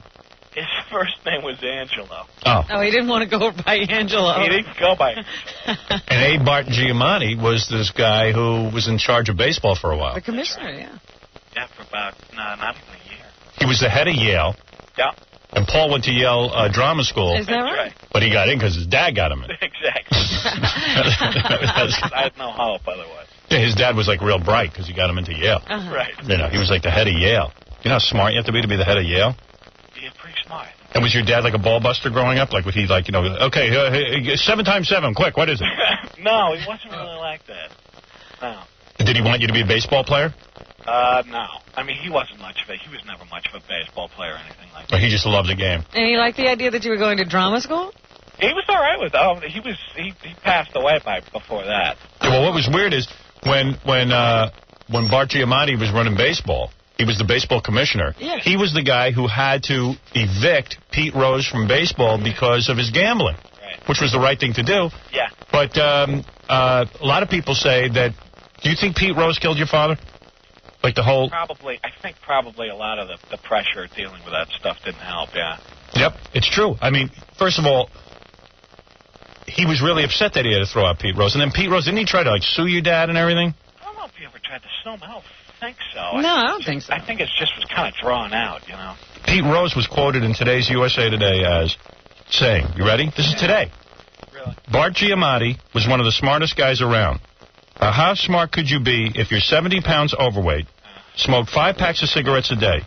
He was a walking time bomb. Is that really in there? Yeah, swear. Well, how smart could you be if you're in baseball and you're gambling on it? Right. Wow, he really said that. Wow. Yeah. Like he won't let it go. Wow. Isn't that weird? That is weird. That's very weird. And like, would your dad walk around all the time going, friggin' Pete Rose? No, he wouldn't do that. Really? But, I mean, I'd say probably if he'd done that, it would have relieved some of the pressure. Who knows? But he shouldn't even say that stuff. I mean, you know, because, like, he should think about your dad's family and stuff. Yeah, that's really weird. Yeah, but you want me to say something to him? Yeah. All right, I'll take care of it. Consider it done. All right. That's right. Your father sort of like had a heart attack and just died, right? What's that, my father? Yeah. Yeah. And you never got to say goodbye to him or anything? No, I mean, it was lucky I was there, because, you know, at least I was there. But how were you there? Where was he when he died? We were on vacation.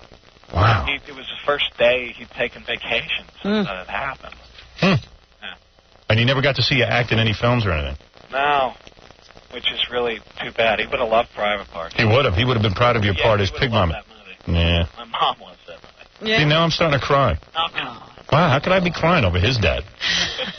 You know what I mean? It just seems kind of sad. It was very. Did you cry when your dad died? Oh, sure. You did? Yeah. Not right when he died. But afterwards. Yeah. I don't know if I could cry when my dad died. You'll cry. I don't know. Oh, please. I'm pretty bad at that. Get off it. I'll try. You try to pretend you have no feeling. I might use an onion like I did in Private Parts. Did you use an onion? Yeah. But You didn't need to use an onion. sure, I had to jam an onion in my eye. You did not. Oh, yeah. I bet you didn't. Oh, I did. That's how I act. They told me to cry, I jam onions in my eye. He's a food actor, not a method actor. Smart. I act with food. That's smart. All right, let me give you a hypothetical. Let's say they say to you, we have a great part for you. We want to pay you $10 million to star in the Pete Rose story. You play Pete Rose. Would you do it? Oh, man, that's a tough one. Wouldn't it be great? That's a moral quandary. You wouldn't do it? I don't know. I might. Yeah, I probably would. $10 million? A couple of the fans want to say hello to you. Matthew, you're on the air. Yeah, Howard, I've been trying to call all morning because I was going to ask you who this guy was. I watched your movie. I've seen it about 4 or 5 times, and I hated this guy. Is it Giamatti? Yes. Yeah. I hated this guy. I mean, I just despised him. And now I'm starting to hate your guy Tom with his golf game, too. But yeah, right. Let's stick with the actor first. This guy, I just literally hate him. I went and saw a preview about 3 or 4 days ago of The Negotiator. And I just loved him in that movie. So that just goes to show that this guy, it really is a good actor. No, he really isn't. You to have him on Private Parts was really good because I hated him in that movie, saw him in The Negotiator, and now I'm going to go see Private Ryan because for him to be able to change to where I hated him in that first movie and then liked him in this one was just outstanding. I loved it. Yeah, I know, and I know a lot of guys, like, when they go to see, like, they saw you in Saving Private Ryan, a lot of guys go, hey, there's pig vomit in the moor. Right. It's good, man. Vomit goes to war. Yeah. All right, EJ, you're on the air. Go ahead. Hi, Howard. Yeah. Good morning. Yeah. Yeah, I was listening to the other guy. It was the same thing, man. When I saw The Negotiator, man, he was great. He was great. No kidding. And yeah, oh, man, he was like, I mean... Yeah, hey, Paul, I saw you in The Truman Show. Yeah, did you like that movie? I thought it was like a Twilight Zone episode, you know? Like, I think I'd seen it already, but I thought you did a good job. Thanks. You know, and I love, what's his name? Ed Harris? Ed Harris, and I'm a big fan of, what's his name? Jim Carrey. Jim Carrey. Everybody's what's his name? Yeah, I know. I couldn't think of his name. I didn't mean to. I just don't remember his name. But I don't know. It's a good movie. It's all right. I know everybody's supposed to like that. I didn't like it. I thought you didn't either, right? I didn't like it, no. Yeah. Really? And no offense to Jim, but how come... I mean, you did a good job. It was just, I thought it lacked something in story. Yeah. Yeah, I would have punched up the script. I might have a movie for you to be in, actually. I got a little good part for you. What you got? Actually, more than a little part. Yeah, would you stop giving him a little part? I'm going to give him a big part. Well, I'm the one who gave him a big part. What is it? I'll get in touch with you. There's a movie that I've come across that... There's a couple of movies, actually. Last summer, I was in Vancouver, and you were going to be doing a movie. Yeah, no, I'm suing the guy over it. Oh, is that the... Oh, all right. Yeah, I don't know. 2 days before I'm about to go film this movie, they tell me they don't have the money to make the movie. Wow. I don't know. And then I had bedroom scenes with Melanie Griffith. So I was like, well, why are you hiring me for? Tying up my life. Yeah. That was weird. That is weird. Steve, go ahead. Hey, Howard, how you doing? All right, man. Howard, I got to tell you, you're kissing this guy's butt, right. Giamatti's butt, and you tell him, you would be the first one to say, how smart would he be if he was 70 pounds overweight, because you watch your weight, and smoke 5 packs of cigarettes a day. Why are you making it sound like such a Pete Rose is such a terrible thing? Pete Rose was gambling. Wait a second, dude. You're saying, Pete Rose was in baseball and he was gambling. You're not supposed to do that. He never said he was a genius, Pete Rose. Yeah, but how could you listen? Why attack a guy who's baseball commissioner for being overweight and smoking cigarettes? The rules said he had to be put out. Yeah, I mean, He said he was smart. Forget the rules. You have John Bonet. What's it got to do with smart? How do you think her family feels? No, that's not the same thing. Well, what did he say? Never mind. Everything's getting brought up. All right. It was 10 years ago. He's not fighting fair, that guy. And then you did Conspiracy Theory with Mel Gibson. Did I do that? Yeah. You forget all the work you do. Did you forget about that? I don't think I did do that. You didn't do that? You didn't do... What are you saying there, Howard? What are you looking at? Stuttering John just handed me a note. Tom came in and said he was a conspiracy theory. Oh, it was Tom again. Could you please ask Tom? First of all, Tom's wrong. Gary, what are you eating? You know, every time Gary's on that intercom, he's eating. Got a mouthful of food. I'm having a couple of Cheerios. A couple? Oh, yeah. So he's like... Tom came in. Well, you know what? Please, Tom, don't come in. That's what I'm talking about. No, he was in my best friend's wedding with Julia Roberts. Oh, yeah. I don't remember that. He was a bellboy. That's exactly it. I was a bellboy for He's too good an actor to be a bellboy. You know? I don't like that. Yeah, Ed, go ahead. Yo, Howard. Yeah. What's up, yo? I seen this guy in the movie, man. I think he was like the greatest actor I've seen in my life. I mean, it was incredible. Like, yeah. I was like, I was supposed to. In which movie? In your movie. Yeah, he was incredible. And I'll tell you something. I've said this, and I know people think I'm joking. I thought Paul deserved the Best Supporting Actor nomination. I mean, I had to hate him because, you know, I love you and all that, and the role he was playing was like, you're supposed to hate him. But, dude, he was just like, just that scene where you hit him with the phone. Yeah. It was just like, he was just outstanding. He just came right at he did a real good job. I remember there's that one day he had to yell at us all, and I mean, I really was like, man, this guy's serious. Yeah, I was going to kick him in the nuts. I saw him in Truman, yeah. And I saw him in, I forgot what else it was I saw him in, but everything I see him, I think he's definitely better acting than Tom Hanks. Without a doubt. There you go. He's going to the top. He's got it all. He's raw, dude. All right, enough kissing Paul's ass. Kiss my ass a little now. You want me to kiss your ass now? Yeah, please. I've been listening to you since I was 13. I'm 22, and I don't know, is that good enough? All right, get out of here. Bastard. So anyway, the movie is now called Negotiator and Safe Men. Paul's in 2 movies. Right. And Safe Men is opening when? The 4th or something like that? Of August? I think so. Paul on top of things. Out of the way, bro. And The Negotiator, I guess, is out now since everyone's seeing it. Yeah. They're good. I once called Paul at his like after the movie came out. I wanted to tell him, you know, how great a job he did. And he's like this on the phone. He's like, oh, hey. Yeah, very laid back. Yeah. He's a laid back guy. He gets uptight. Oh, yeah? I think so. No. John, you're on the air. Hey, good morning, Howard. Yeah. Listen, Paul, I never knew he was Art Giamatti's son. That's awesome. Yeah. I think your father was a tremendous man. Oh, great. I'm very sorry that he passed away. And I just wanted to say that it was Donnie Brasco. Donnie Brasco, right. That's yeah, that's good. Donnie Brasco. Donnie Brasco was the movie I saw that I really liked that guy. Howard, do you remember the scene where he did Let's Forget About It? Yeah, that was good. That was Forget awesome. about it. What does that mean? Yes. Paul's a really good actor. Hey, by the way, Howard, it's the first time I've ever gotten through to one. It's incredible to talk to you guys. All right, man, thanks. Thanks. All right, there you go, Paul. You got your ass kissed real good. I like this. You should be feeling good now. I should do this all the time at 4 o'clock in the morning. People who do business with me always get rewarded. That's what I say. You guys making up private parts, too? Well, I talked to Ivan Reitman a couple of weeks ago. And you talked to Lenny, right? And talked to Lenny, and they laid it out for me what they'd like to do. And I got to tell you something. It's a real funny idea they got for private parts, too. Yeah. Right. Yeah. All right. I'll let you know what's up with that. Yeah. I don't know that there's another pig vomit in it. Can we kill him off? Yeah, we might kill pig vomit in it. But, so the good news is, yes, there will be a private parts, too, but you're out. Good, all right. Paul. But I got another movie for you. Oh, yeah? Yeah, oh, yeah. All right. Yeah, I got a good movie for you. All right, you got to let me know about that. All right, Paul. What are you working on now? I'm doing a Jim Carrey movie. Oh, yeah. Now, Paul's... Which, the Andy Kaufman? The Andy Kaufman one. Cool. And, and this is a big part, right? Yeah, it is. You play Andy's... Bob Smuda, who's like his, best Oh, friend. cool. That's a great part. That's great. You know him, Bob Smuda?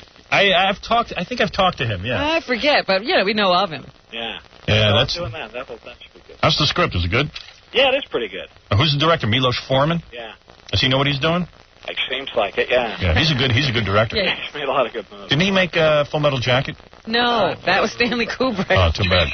That's all right. What, did he make Hair? Hair and One Flew Over the Cuckoo's Nest. Oh, Cuckoo's Nest was cool. Yeah. Hair wasn't that like 50 years ago now? Yeah. But he must remember. What else did he make? I still got it. You mean the Larry Flint movie. That's right. That's what he did recently. All right. Yeah. No, that was all right. Courtney Love's going to be in this, too. Does she really? Kidding? Who does she play? Kaufman's girlfriend. Really? Why does he like her? Before he died. Was Kaufman's girlfriend a drug addict? No. And what happens when Jim Carrey plays Andy Kaufman? Does he dress up like does he look like Andy Kaufman? I haven't really seen him do that yet, so I don't know what the makeup's like or anything. Oh, what are you guys in rehearsals? Sort of, and they've just started filming stuff, and I've just seen him do like the Tony Clifton character. That's cool. All right. Stuff like that. Yeah, I'm really looking forward to that. All right, Paul. Okay. All right, listen. Good Paul, talking to you. Safe Men comes out in August. Negotiator's out now. Yeah. And that's the great Paul Giamatti. Thanks, man. Thanks a lot, guys. Later. All right. He's also in Saving Private Ryan right now. Saving Private Ryan, yeah. You know, he's like there were great character actors like, who's that guy? He talks like this, Peter Lorre. Like guys like that, he's like one of those guys. Yeah. He's one of those guys. The guys you love to see. Yeah. But whose names you usually don't know. Right. He's a good guy. He's a good guy. Hey, we got this guy calling in who's a whore, a male whore. And he gets paid for it. Yeah, he claims he doesn't do guys, he does chicks. But I'm like... Well, then he's starving. Yeah, please. How many chicks you know need a whore? He's starving, then. And I like these guys, too. They're always like, well, these are really good-looking women. They don't know where to end. And I'm like, get out of here. Escorts, they're just really, really busy. Yeah, any girl can get some guy to do them. They don't have to pay for If they go out with him, they go out with some guy they can meet at a bar. I say to guys doing guys, if he's a whore. I think so. Yep. And he's going to come clean on this show. Well, we're going to certainly try to get him to. Male whore. So now that Monica Lewinsky talked, yeah. Like, so what? What does that mean? Like I now? don't know exactly. All I know is, like I said, it contradicts his testimony to the in the deposition that he gave for the Paula Jones case. But I don't think it amounts to much here. Hey, Monet, you're on the air. Monet. Monet. Hi, Howard. Hey, baby. Good morning. I wanted to say that I like your show. Thank you. Your name is Monet? Yes. Are you black? Yes. So, like, is that like the word money, but your parents call it Monet? You could say that. Yeah. A lot of black people, like, there's this guy I know, Nazmo King. But his mother saw the no smoking sign and thought it was Nazmo King. And she named him Nazmo King. But Monet. Monet is new to me. Monet is money. But maybe... Well, wait a minute. How do you spell it? Monae? Yeah, well. Yeah. But that's money. What did they say? Where did they get the name Monet? Did they ever tell you? No. Yeah, that's where they get it. They made up. Yeah. Yeah, I love Monet. Hi, Robin. Good morning. What can we do for you, Monet? I know a girl named Wallette. Wallette. A black girl. I'm not kidding. But it's Wallet. You do not. Yeah, I do. I want you to introduce me to her. I will. I'll bring her in. Wallette. Wallette. I've known her for like 2 years. Now, I've heard of Loberta. Loberta, that's another one. They take the Roberta and call it Loberta. Loberta. That kind of thing. I've heard of that. But Wallette, I never heard. How about Famali? Remember that one? Famali, yeah, I've heard that. Female. Next to on the birth certificate, it said Female, and it was Famali. She's Monet. About syphilis. Yeah, syphilis was syphilis. Syphilis. Black people love to have wild names. Yeah, so anyway, you were saying, are you a dark-skinned black woman? Kind of light-skinned. I'm black and Puerto Rican. Oh, you are? Yeah. That's a very good combination to be. Should be very proud of that. Yeah, I am. Are you very beautiful? Yes. You have a wild tongue? Yes. You do? Yes. How old are you? 14. 14! Oh, my goodness. Let's not indulge in this conversation any longer. And you have a wild tongue? No, she doesn't. My goodness. You haven't had sex yet, have you? Can't tell you. You can tell me. That must be a yes if you can't tell. Yeah. If it was no, she would tell you. Yeah. Wow. Wow. Wow. Well, just how early would you say this started? First girl I ever had sex with, I think she was around 14 or 15 when she started having sex. No, she was not. She wasn't? Oh, was she? I don't know. Well, I got her when she was 16. I thought, and you said she was sexually experienced, huh? She knew more than I did. Well, who would you be having sex with? How old would they be? 15. Really? Yeah. And what age did you start having sex? Just recently. Oh, so at 14? Yeah. Your parents know? No. Are you using birth control? Yeah. No, you're not. Like what? You live in the black community? Yeah, I live in a project. And what are you using for birth control? Coca-Cola? Oh, yeah. See? I know it. I'm telling you, I grew up in a black neighborhood. How does that work? A black neighborhood, they believe Coca-Cola kills but I want to know sperm. how it works. You shake it up. You shake it up, pour it on. There you go. Stop it. What are you doing? Are you using condoms? Yeah. Oh, you are? Yeah. For what, the water balloons? Put the Coca-Cola in the condoms. You don't want to have a baby, do you? No. Yeah, she wants to have a baby, and then she can go on welfare. Right, and get her own apartment. Right. How many times have you had sex? Like 4, 5 times. Same guy? Yeah.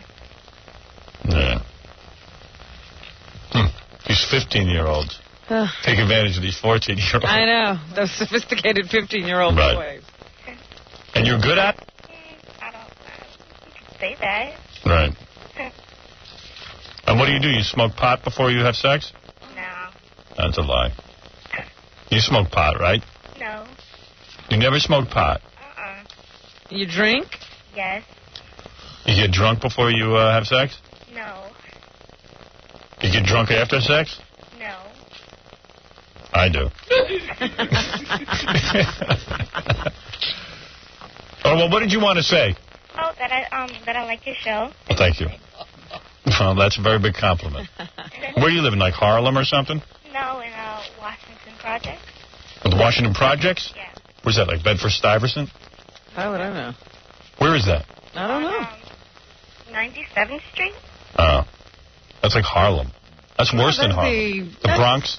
Upper West Side. Oh. It's not the Bronx. What is that? You don't know anything. What is it called? It's the Upper West Side. No, but what does she call that? 97th Street. But what does she call it? The project, the Washington Project. The Washington Projects? Yeah. Everything is like Washington. I know, it's always named after a president. Black people always have to be with... Building. Yeah, always have to be with Washington. Washington and Lincoln and Yeah. Jefferson. And like Chris Rock says, Martin Luther King Boulevard. And that's always funny, because that's the place that's most violent. And here we got Malcolm X, too. Yeah, Malcolm X Boulevard. Washington would be thrilled. Oh, please. The Washington Projects. So why did I start this country? And why in the black community calling everything Washington? Black people don't like Washington. I don't think I think that a lot of black people have the name Washington. Mm-hmm. He did have a lot of slaves, so maybe. Yeah. That's why. Washington. Yeah? Is it dangerous up there? Yeah. They selling drugs in your building? Yep. Yeah, how much? And when can I get there? And like they got some big black guys there who beat the crap out of people? Yeah. Right. You got a gang? Are you in a gang? No. What gangs you got up there? The Bloods, the Crips, and some other gangs. Really? Yeah. Wow. I'm not in a gang. Huh? My gang is Jackie and Fred. Are your mother and father together? No. No, her father moved out when she was little. She never knew him. Really? Is that true? No. Yeah. Where's your father? He's in Virginia. Right. So you don't get to see him? Yeah, I see him. In the summer, you get to see him for a week. Yeah. Does he have a nice house? Yeah. Oh, so you live in the projects with your mom and your dad. That's a nice house. Uh-huh. Does he have another family? Yeah. Oh, boy. And is your mom on crack? No. Probably is. You just don't know. She's not on crack? Really? What does she do? Does she work? She clean white people's homes? No. What does she do? She's a security guard. Oh. And she lives in the projects. What would they pay $4 an hour? Yeah, but... It's not like being a cop. You can't carry a gun. Your mom have a gun? No. Who's going to listen to our mom? You know what I mean? And your mom's got a boyfriend? Huh? Your mom has a boyfriend? No. How old's your mom? She got to be like, what, 40? No, she's like 32. Oh, whoa. Wow. So she had you when she was 7. No. Where's your math is all wrong. Is your mom hot? Yeah. She is? Yeah. She's what, Puerto Rican? Black. She's black? She's very dark? No, she's light skinned. She is light skinned. Oh, I like that. Does she have like white features? Yeah.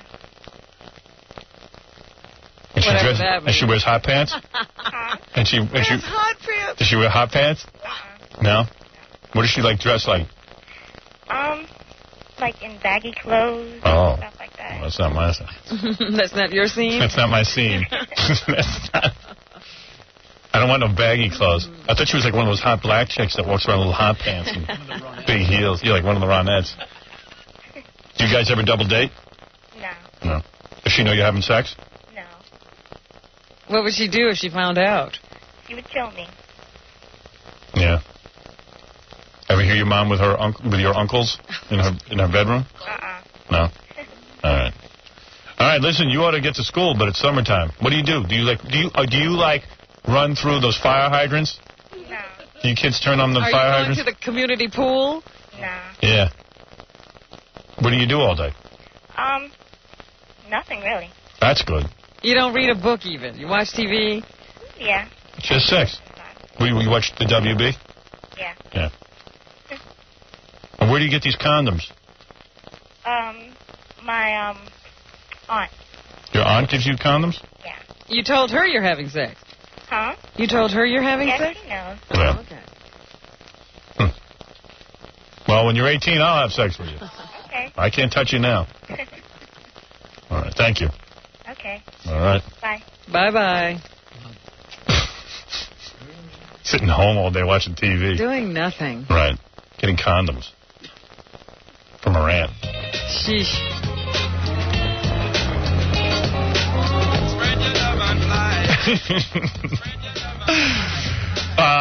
When we come back, we're going to speak to a whore. A male whore. A male whore.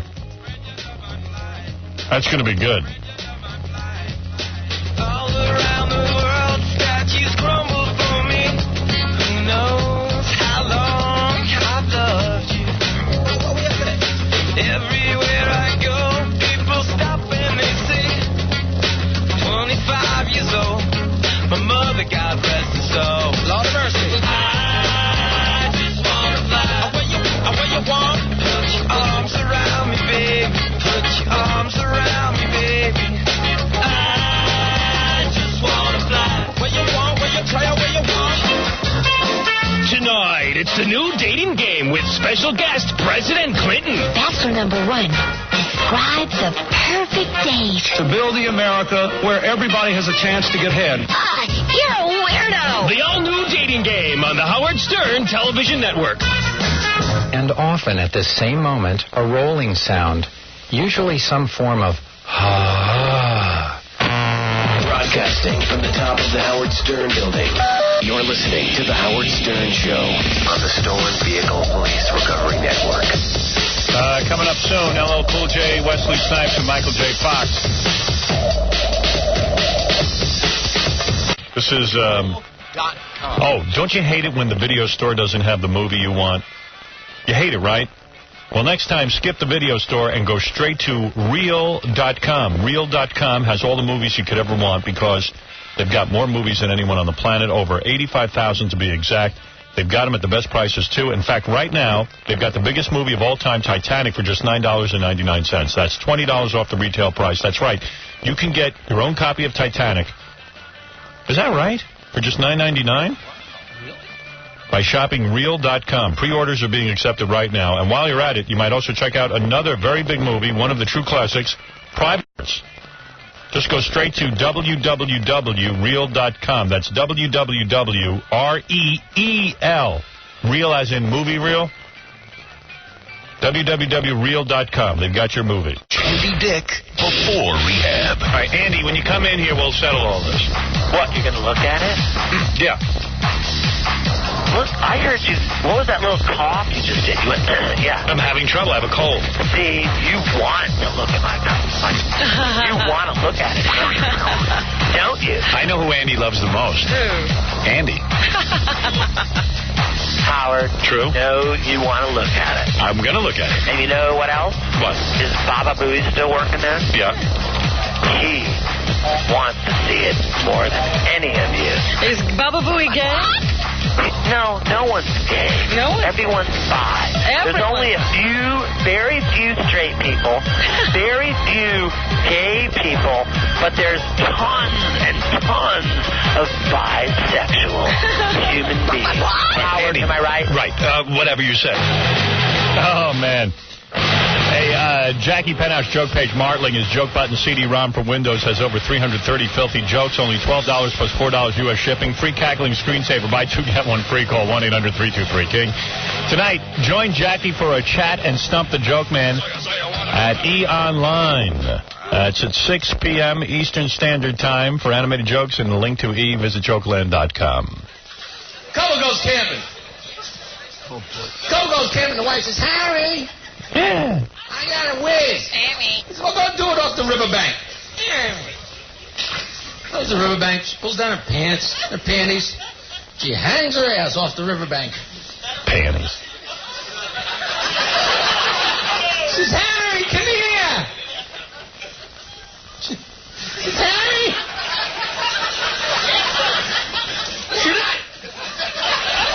Should I pee in that canoe down there? He says, that's no canoe. That's your reflection. Isn't he something? That's a good one. Hey, Did you check out my delivery, the way I dragged it out? That's funny, lady. I was doing it, and I was squatting on stage. See, and then I thought I was going to get to the end of the joke, and I laughed. I laughed at myself. Did you see built anticipation? Did you see at the end of the joke? I laughed at my own joke, which is my trademark. You see how I waited? And then there were people like yelling stuff out. And I've heard that joke 100 times, and I still laugh at it every time I say it. Sitting here, I'll admit it sounds asinine now. What? I'll admit sitting here and listening to it sounds asinine. Really? Ah! I like at the end. Good one. I love at the end. He's like, oh! But he did chuckle. That's a good one. That's a good one. Hey, this guy's killing me. It's me. Were they laughing or not? Yeah. All right. Thanks to the laugh track you put on your album. Oh, you prick. All right, remember we were discussing the other day who's better looking, me or Fred, and I won hands down. Right. All right, so I guess Ganji went out with a picture of me and a picture of Fred and asked perfect strangers who was better looking. All right. I don't know what picture they used of me. I think they used the wrong one. I think it's your publicity shot. What, my publicity shot? My new cute one with the little facial stubble? Well, it's the one you're kind of sideways. Okay. Why don't we ask Ganji which I don't want to talk to Ganji. And what did he use of Fred? Just a regular old headshot. Headshot? Yep. Regular old headshot. Whatever that means. No antenna. Straight on. Straight picture. All right, so I guess it's since I'm not hearing from Ganji. Ganji was that one? Okay, fine. And all right. what was you don't have Fred's picture? Okay. My Jesus Christ-like picture. Your head's down. You can't even be seen in that. That's why I like it. That's why it's my publicity photo. All right, thank you. It's like they still won't know who's showing. All right, here's what people had to say. The top guy is named Howard, and the bottom guy is named Fred. Which one do you think is more attractive? Fred. Fred, can you just tell me why? He's more masculine. This one I can't stand because of his mouth. If you had to rate them, you know how would you rate like people from a 1 to 10? If you had to rate Howard, what would you give him? I hate to say it, 0. And what would you give Fred? Oh, about an 89. On a scale of 1 to 10, he got an 89. So she can't count. She's blind. What would you rate Howard? Looks only. Looks only. 3. See, Fred gets an 89 and I get a 3. Give Howard a 3. Got a big nose. I'll give Howard a 5. Give him a 3. Give Fred a 3? A 3. That low? Yeah. You don't think Fred's attractive at all? No. No, his hair's too thin. What makes Howard attractive? His hair, his eyes, his lips, his hands in this picture. You met these two guys at a bar and you saw them like across the bar. Who would you think is more attractive? Howard. Howard? Then just tell me why. See, Fred, I'm better looking than you. Let's wait till it's all done. Looks-wise. Because I love his hair. He's very sexy. Sexy? If you had to rate these guys, from like 1 to 10, what would you give Howard? About a 9.5. Yeah. If you'd give... I've come into my own. 9.5. Yes. Easily. What do you know? Please. Sorry. 9.5? Hey. The woman said a 9.5. You're still ahead. You got an 89 from the other one. There you go. So I guess all the other ones can just walk away. If you had a 10, you'd give Howard a 9.5? And what would you give Fred? Fred. 0. I don't know. 7? Oh, that's not Can you bad. tell me which one you think is more attractive and why? I think they both look like girls. Are you sure they're men? Fred is very feminine. Yes, they're definitely I men. only go from masculine to feminine. Anyway, there's some of the sample. It's hard to tell, but Robin, the poll, all the women here said I was better looking. Unanimous. That's right. That's right. Absolutely. We have a male. Still say that you should have a beauty contest. Right. We have a male whore coming up in just a couple of minutes. Hello. Yeah, my name is Janet from Moonlight Production for Harry Getzoff. I had called his office, and he had told me to call back at this number, and I would like to speak to Harry. What are you yelling at me for? I am the guy. You're Harry? I'm Crystal. I'm calling for Harry Getzoff. Right, I'm the guy. What are you yelling at me for? No, you don't have to get attitudinal with me. I'm calling for Harry Getzoff. I had called his office, okay? And he had told me 2 times, or somebody else, I don't mean to get rude with you, but he had told me to call back at this number, okay? You're not going to sing for me, are you? No, but I ain't going to sing for you now, but I would like to You could sing? Yeah, I could sing. Come on, belt me out a song. Come on. I'm a big producer. You ain't even like that, okay? I'm a producer. I had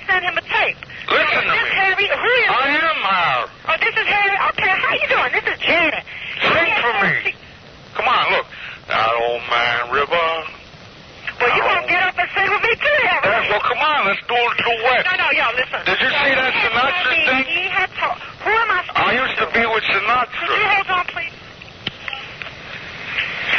Hello? Hello? Hello. Who am I speaking to? I'm the guy you call. Is this Harry? That's right. Now, I want you to see. Are you sick or something? Because I had... What do you mean sick? I've been sick for 50 years. I had talked to you. You know what's wrong with me? I got all kinds of angina. I got someone punched me in the jaw. I got cotton coming out of my mouth. And I used to sing and dance. Okay, hold on.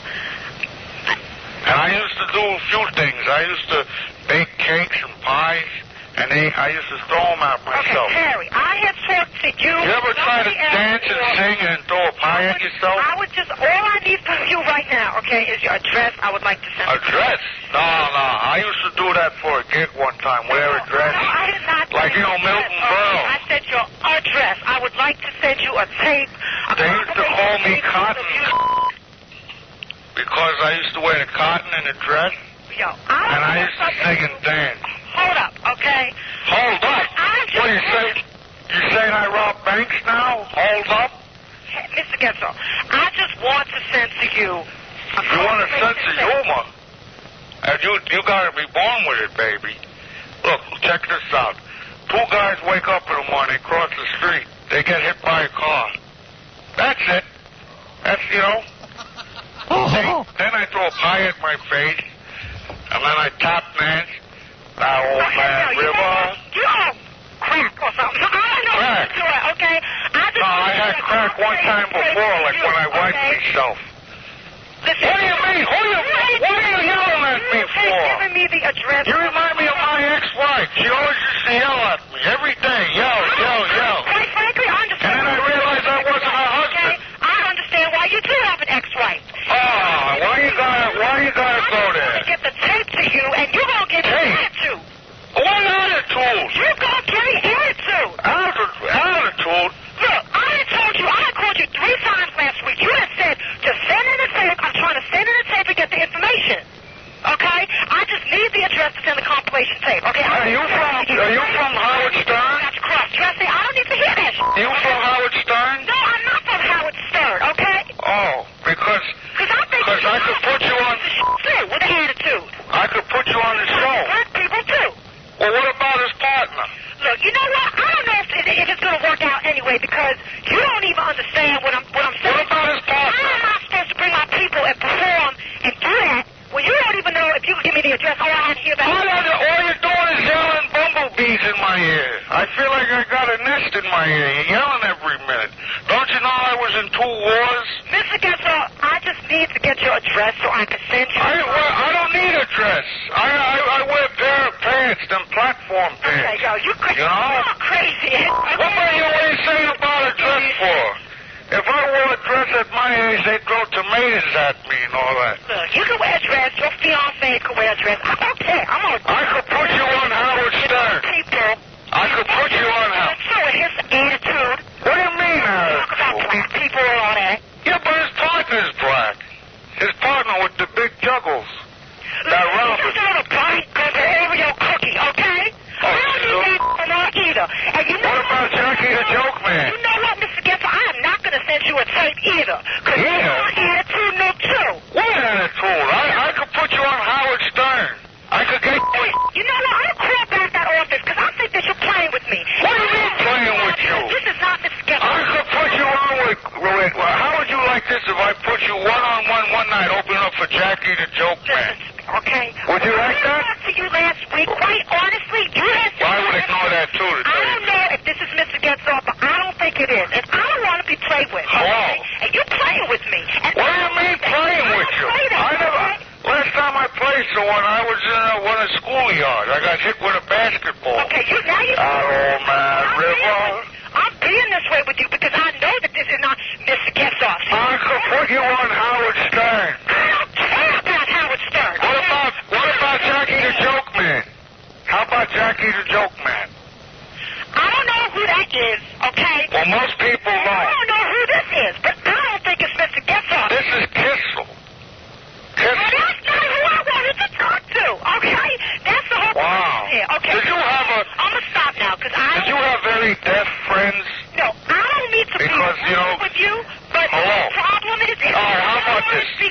your name?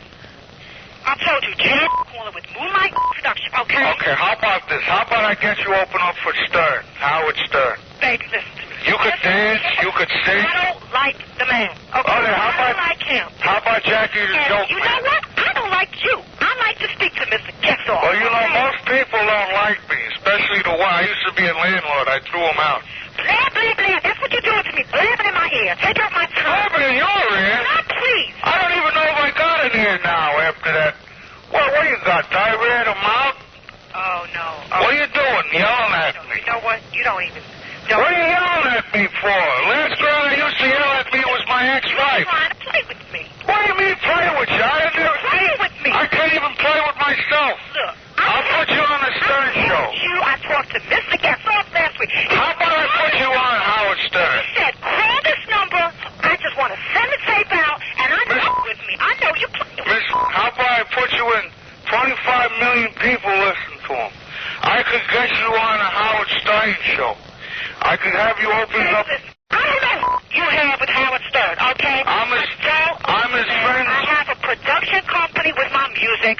I could have your production company on Listen there. to me. I sing. I have my people. You need a podiatrist. Okay? I don't want to be on Howard Stern. Do you know a podiatrist? Sing, and I sing good. And I want to send my tape. Do you know a podiatrist? And Mr. Kiffle, I don't care what you're saying to me, but it's bull.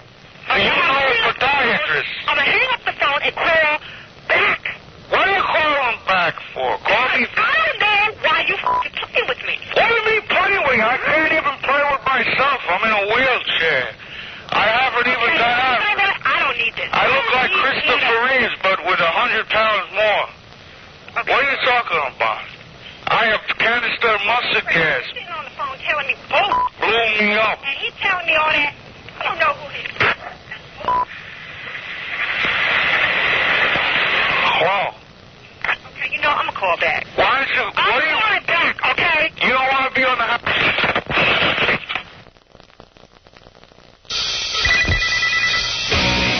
Hello? Yeah, I'm calling for Mr. Getzoff. This is Janet. Who is calling this? back. I just called about 2 minutes ago, and he told me to call back. Who is this? You gonna play with me? Who is this? Janet. Okay, listen. Mr. Getzoff is my partner. He just went to the store, okay? You don't have to be nasty. No, yo, look, I'm not being nasty with you, okay? I had a 10-minute conversation with this man who's playing with me, and I don't think it's funny. Well, who is okay? Ma'am, you didn't call here. I've been here. Oh, is this 7? Yes, it is. Well, I did just call there, and I just spoke to some man named Kiffle, and he gave me a hard time, okay? Oh, Mr. Kissel? Yes, he actually is the super of the building.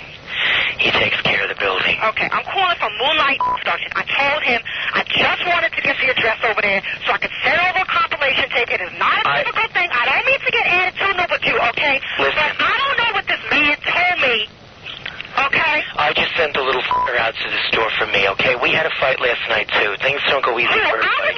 I just want to talk to Mr. I just slapped you right in the face. Now you got another person on the phone. Who's this? Playing with me, too. Who's this? My name is Janet. I told you that, and I told your friend that, and I told Mr. Getzoff that, and I'm going to tell another person that, too. Mr. Kissel is not... Another person on the phone, I'm going to tell that, too. I tell you 10 times throughout the day, okay? Mr. Kissel is not my friend. He's the super. Look, Mr. Getzoff is super of the building? Mr. Getzoff is not the super, no. Look. Mr. Kissel is the super. I mean, if you keep raising your... I'll slap your face with this. No, you won't. No, you will not slap my face, because I'm going to come over here and slap your face, too. Yeah, but you're not... That's not nice the way you're speaking to me. Look, I'm sorry. Okay, look. Okay. I don't mean to be like that with you, but I get a runaround from all you people, and you know what? I'm not going to sing with you. Or for Mr. Getzoff if you keep on doing that. Listen, I'm his roommate. That's all I know. I'm his partner. Okay, could I get your address, please, so I could just send out this tape already? It's Street. You knew that. He told you that, so stop making... No, he did not tell me that, because if he had told me that, I would not be calling you back right now. Well, he said... He had these other things to do with my time, to call you people back 5 times a day? Well, he told me that he gave it to you a dozen times. I know what he told you. And he said you lose it all the time. You're losing it. Listen, baby, okay? I have a business, okay? And I don't have time for you people with your attitude. And give me the zip code there, please, and the apartment number. The zip code? Oh, my God, I don't know it. Hold on. Let me go with you, but I don't Okay, the zip code is 11234. Is there an apartment number there? The apartment is A. Okay, all right. Well, I'm going to send this tape out. Yeah. Well, he's crazy. You know, I just sent him out. He's a f***bag. I slapped him silly last night. But he said he gave it to you so many times and that you just lose it, everything. You lost it. Who said what? Mr. Getzoff said that he gave you the address 1 billion times and you keep losing it. If the man had given me the address, I would have sent the tape to him, and he would have gotten the tape about a week ago, okay? Yeah. Yeah, that's well, yeah. Okay? Okay, you're being very, very vivacious with me. I'm being what? I didn't, you know, I'm not asking for this viciousness, you know? And I'm not asking for 10 different people to pick up the phone. Okay, I call his office. I get this man. Then this man tell me to call that man. Then that man tell me to call this man. Okay, I'm happy with you people. But the vibe I'm getting is very deceitful. The vibe is dope, okay? You're going to just tell the man he's going to get the tape. And you know what? The man's lucky if I'm going to sing for him at this point. Well, Mr. Kissel can book you on the Howard Stern show. You know what? F*** that man. You don't like Mr. No, I don't like either of them. And you know what? I don't like you. What the hell did I do to you? You're giving me attitude like that other man. Mr. Kissel can book you on the Howard Stern show. I mean, that's publicity. Is that what you're... I mean, that's... Listen to me, people, okay? I do not like Howard Stern, okay? Or that Robin that he works with, okay? The Oreo cookie blind, okay? Wow, that's... I mean, I don't understand you. I mean... You don't need to understand me. You know why? Because you don't understand. You do not understand, and you don't need to understand. The only thing you have to understand is that you gave me the address. I have the address written down now. I don't care what Mr. Getzoff told you. He did not give me the address. And you people playing with me, and it ain't funny. No, well, Howard could lighten the mood for you. He could make you dance and things like that. He could make Look, baby, when I'm on stage and I dance, it's good, okay? I don't need a white man with the hair and the bullshit to make me dance, okay? I'm not Uncle Tom bullshit. Howard's a nice man. Okay, that's fine, okay? But I don't need him to tell me how to dance, okay? If you do my job. You trying to tell me how to do my job now? Okay, but if you pull this attitude with Howard... No, I'm not pulling any attitude with Howard. I don't care about Howard. I want to meet the man. He will slap you all over the place. No, baby. No.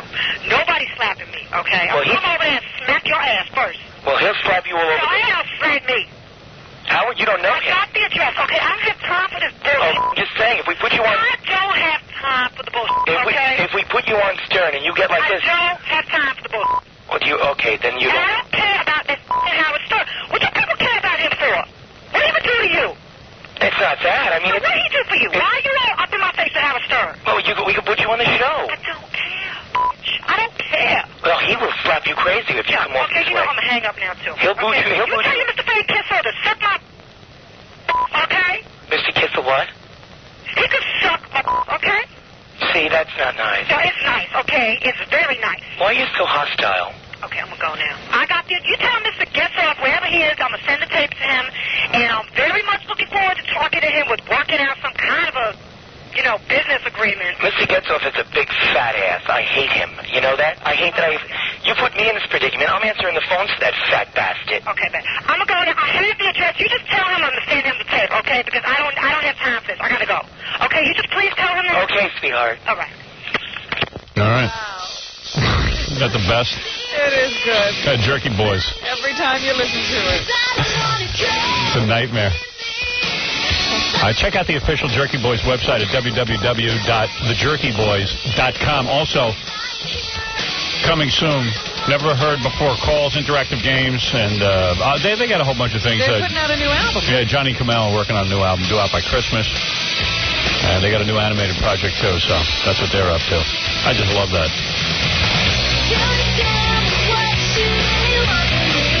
In a couple of seconds, we're going to speak to a guy who makes his living being a male whore, male prostitute. That's every guy's dream, provided you can do it to girls.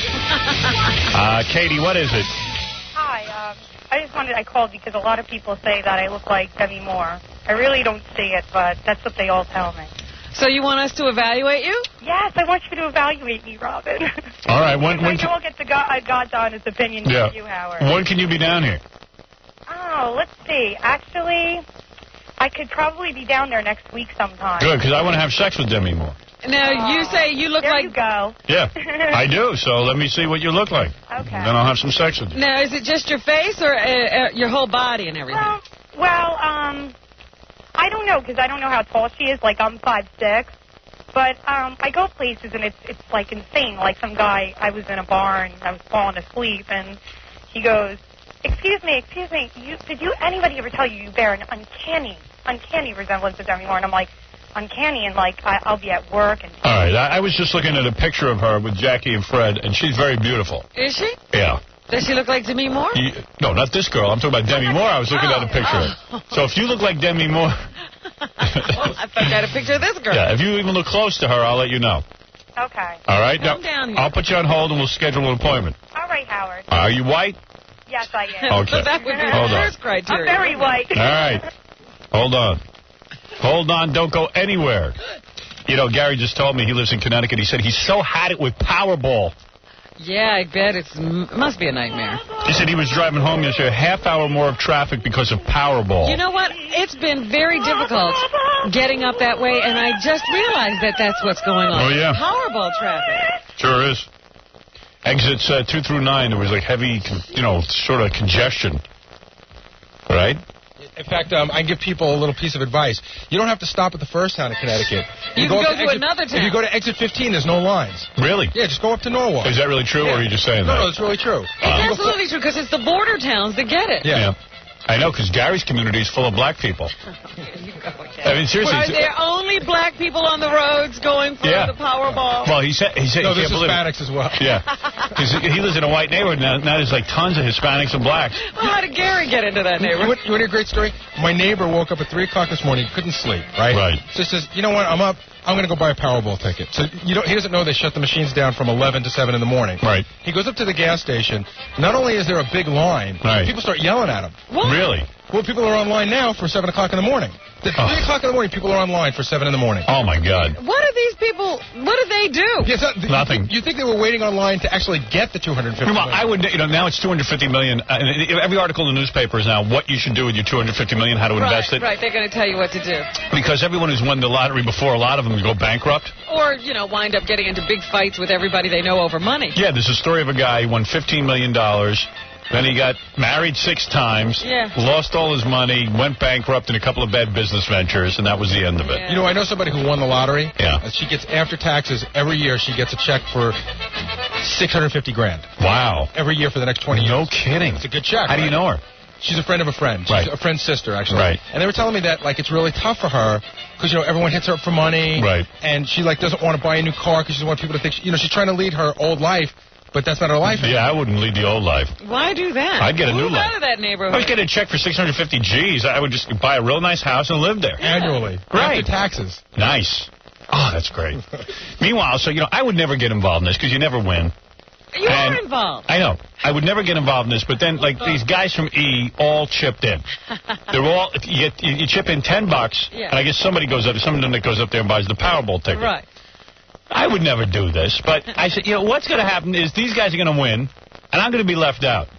And I'll feel like an idiot. Last week we did it, and we were all saying, should we quit or should we stay? And we decided we'd stay just to rub it in everybody else. Yeah, right. I mean, I don't want to be part of that. In fact, it got to the point where I didn't have the $10 on me. Right. And Robin spotted me the $10, and I made sure I got her the money before the drawing because if we'd have won, she'd have wanted my share. Right. Because you always read those stories, or the one guy in the office who said, you know what, this is bull. He didn't chip in his $1, and then everybody in the office won and quit, and he was the only guy who didn't get in. There was one story about a guy who gave every week. Yep. And it was a regular thing, but he didn't pay in the very week that they won. Right. And he's the one guy. Of course I was going to give you my $1. Tough luck. I gave my $10 right up. So now I'm involved. Yeah. What is it, Francisco? Yeah. Yeah. All right. What do you want? Who I had asked if who I had heard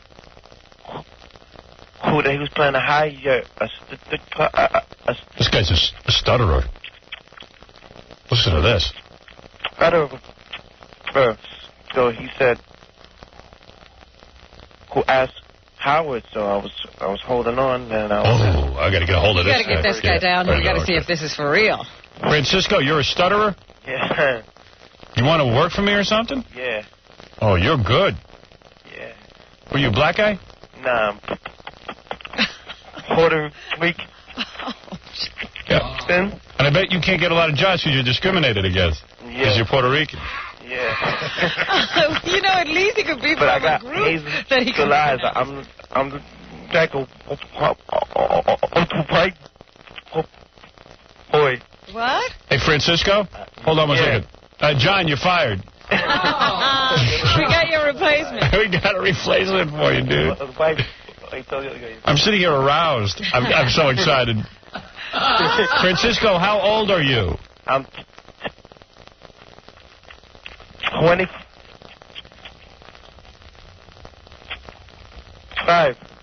Oh, and so you don't have a wife and a baby that we'd have to cart along every time we went somewhere? No, I'm alone. You're alone? Yeah, right now. Yeah, well, once they make you a big star, a lot of chicks will be coming on to you. Yeah, I know. Yeah, where have you been all this time? I would have hired you years ago. I've been here. I just... Can you get here in 10 minutes? No. Where do you live? Where are you? Brooklyn, in Brooklyn. Oh, all right, listen. I want to make an appointment for you to get down here. I want to meet you. Yeah. Put you on the show. Put me on the show? Yeah. All right. And try you out. All right. Because I think you have a career in show business. All right. Now, you're not slow or anything. You just stutter. Yeah, right. You have normal intelligence. Yeah, highly average. I'm over average. And what's your IQ, do you know? No, I don't know offhand, but I know. Did you go to school? Yeah. High school? Yeah. College? No, I have a GED. And did you, what do you do? I also have, skills in computers. You're into computers? Yeah. Hey, you want to be the announcer on my new CBS show? We'll be there for the whole day. Hey, that's all right with me. I got nothing else to do. You got any relatives with Tourette's? If yes, what a payday. All right, Francisco. Yeah. Hold on, buddy. We don't want to lose you. You're a star. You got a job? No. No? Hard to believe. That's discrimination. All right. I like you, Pally. All right. Hold on. You have a fan. A very important fan. All right. All right. Joel Ryan is a whore. All right, I have no problem saying that. Hit you for saying that? No. And, hey, Joel, you are Australian, right? Yep, most definitely, Howard. And you are a whore. Yep, hetero. All right. You are. He's here in this country doing this? Or in Australia? He's in Australia, right? Yep. Are you a whore over here? Can you hang on one second? Oh, he's got a cold coming. Let's listen in. You can listen to this. Go ahead. Right? Heaven on Earth Escorts, can I help you? Hi. 2 hours, you've extended for an hour? Not a problem.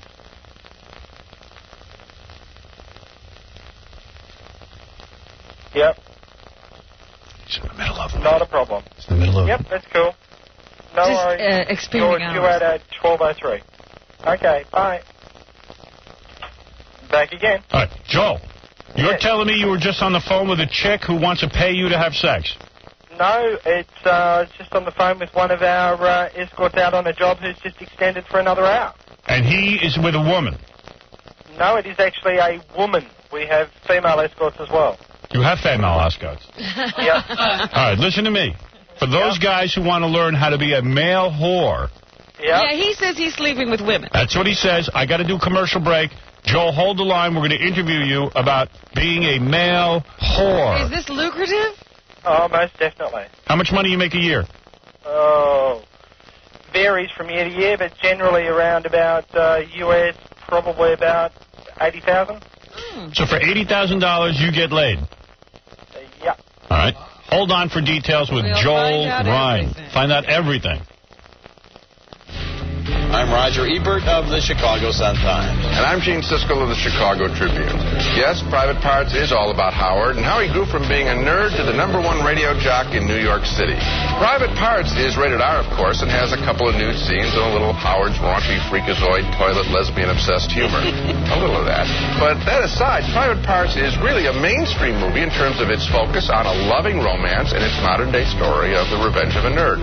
There's a big, sweet close-up of Howard smiling toward the end of the picture. That shot, along with scenes of him hugging his wife, are the true signature images of Private Parts. Howard Stern in Private Parts, and perhaps in real life, he's as American as apple pie, served by a lesbian waitress, of course.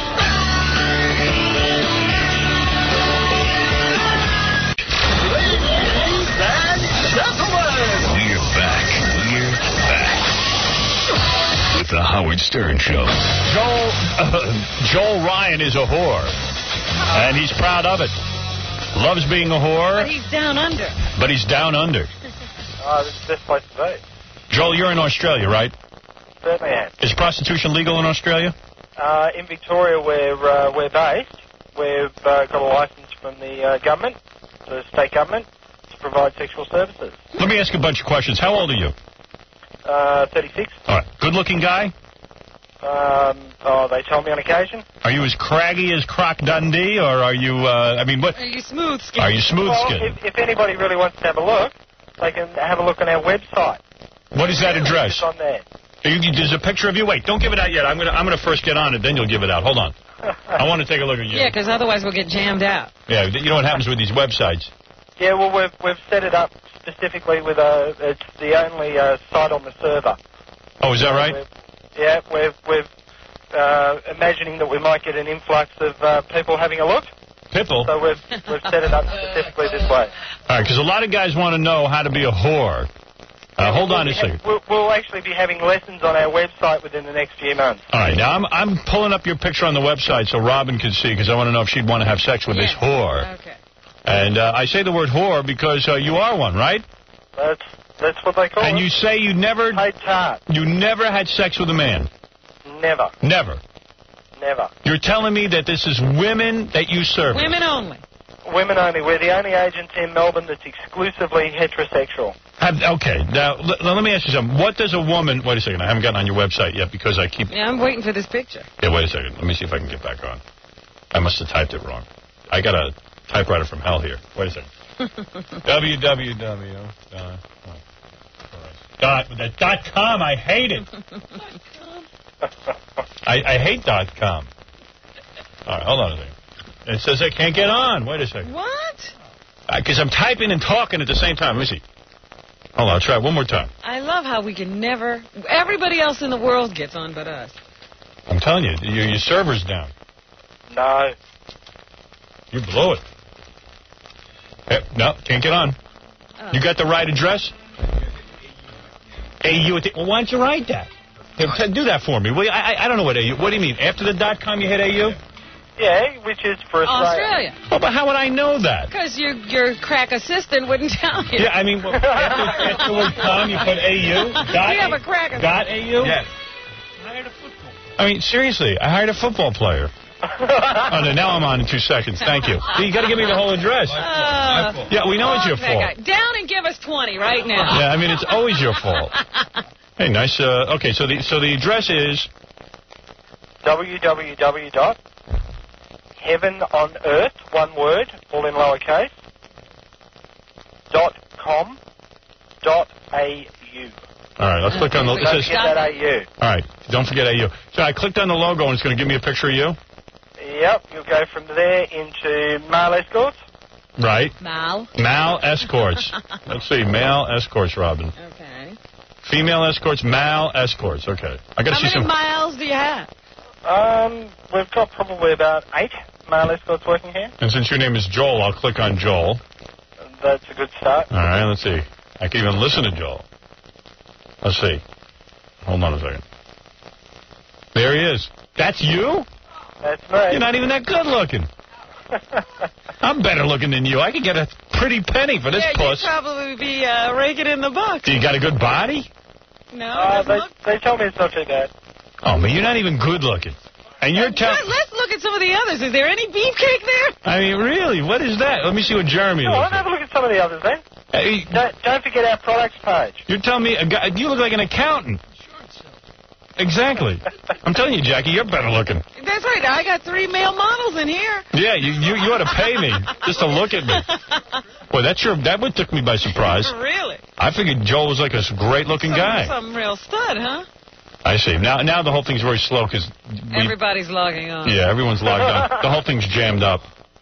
We won't even get pictures. Nah, I can't even get now. I can't even get to the female escorts. All right, but let me understand something about being a whore, okay? If you're telling me the truth, how long you been in business?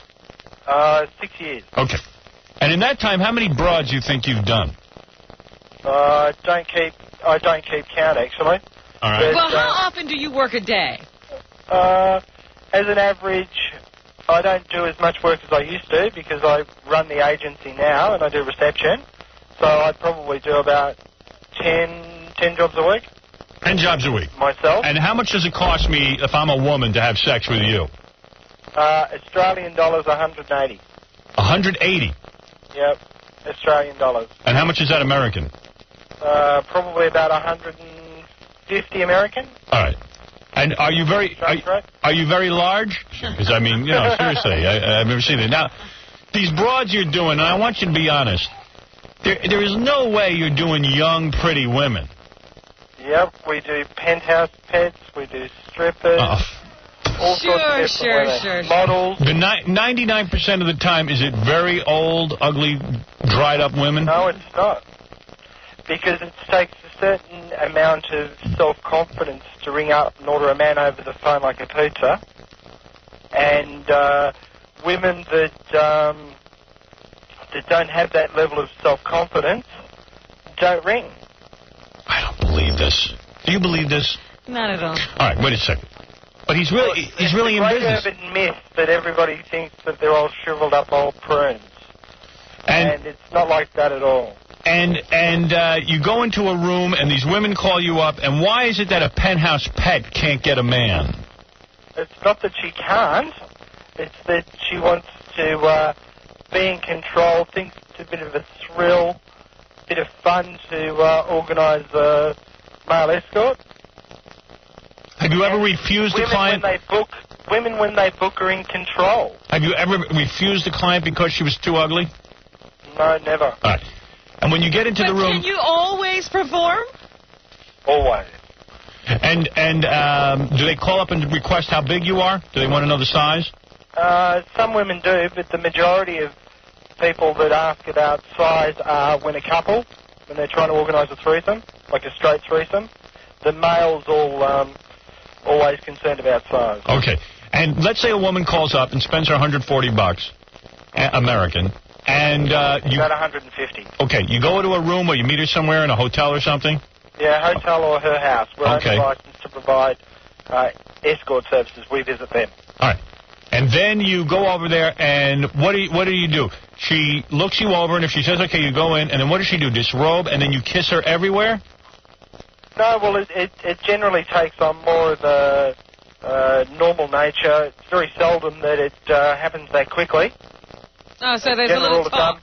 Women want to chat and get to know you a little bit first, so they spend at least 15 to 20 minutes having a chat first. Right. Which is why us boys tend to do quite well, because women tend to book us for longer than men when they book women. You know, it's more like, you're here, let's get down to it. You're a married man too, right?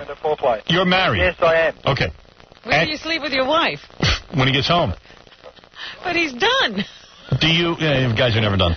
Do you kiss... Well said, Howard, well said. Do you kiss these women on the mouth with your tongue? Yes. You do? If that's what they want. Because some whores won't kiss. That was Julia Roberts in a movie. Oh, sorry. And what if a We provide the normal dynamics of being in a close personal relationship. And you do everything. Do you do girls in wheelchairs? We've got one of our escorts who's got a regular client, Steve, and she's got a wooden leg. She does. And does she screw off the wooden leg? Home and we pull out the tweezers and then pull out the splinters. Really? And so this girl with the wooden leg, does she take her wooden leg off when he has sex with her? Well, do you want to ask him yourself? He's actually right here. Sure. Yeah, okay. Hang on, I'll put him I on. wish we could see that one. See if he's in. And he's on the site too. He is? What's his name? Steve. Steve? Steve. All right, Steve. Steven. All right, hold on. I got Steve coming There up. he is. Let's see Steve. This website stuff is cool. You should see these guys. Howard. Hey, Steve. Hold on. We're bringing up your picture so I can take a look at you.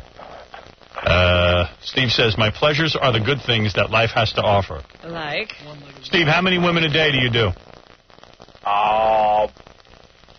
On average, possibly 5 a week. And you've never done a guy?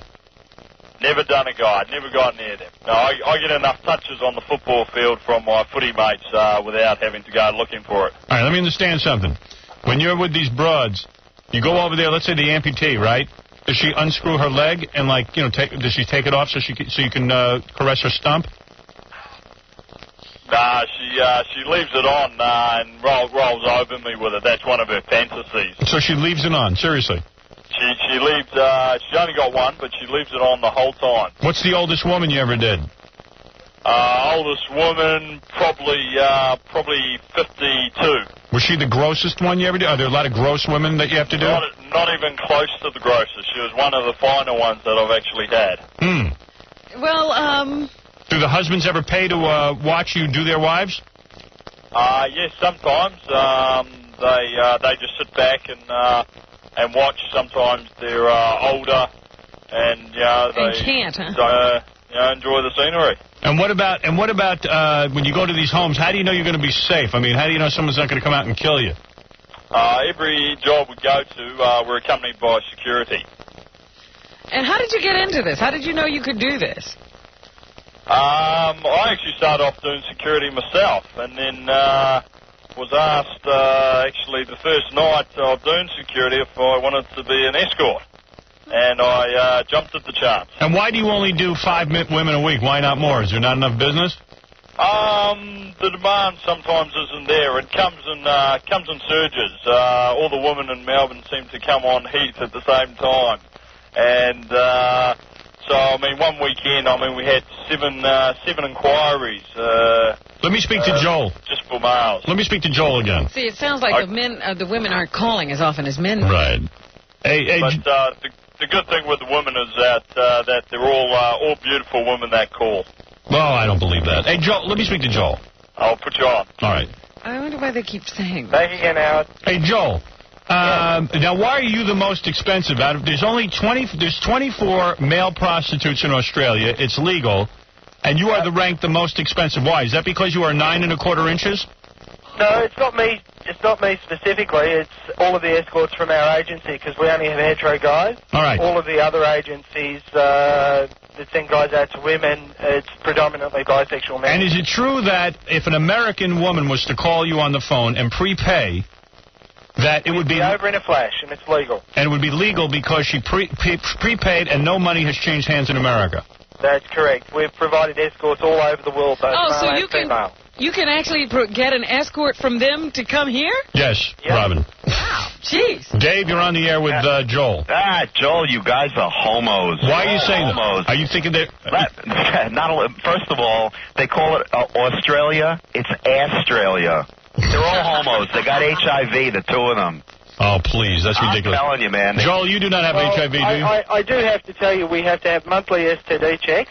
Right. By law. Right. Okay, our STD checks are, should we have contracted any sexually transmitted disease, we're not allowed to work. Do you guys give... And on top of that, Australia has the lowest rate of HIV. It's in negative growth in the world. Why is that? Probably because of the advertising campaigns that they've had, and they've chosen to legalise prostitution and educate. Put a lot of effort and energy and money into education. All right, and this is just amazing. I mean, imagine if this is true. I can't believe this is true. No, I can't. 1 second. People want to talk to you. Jennifer, go ahead. You're on the air. Hey, Howard. What he's saying is true. There's an article in Marie Claire about 2 months ago. About these guys? They interviewed him, and they interviewed women that he's even, that paid for it. Really? Were they good looking?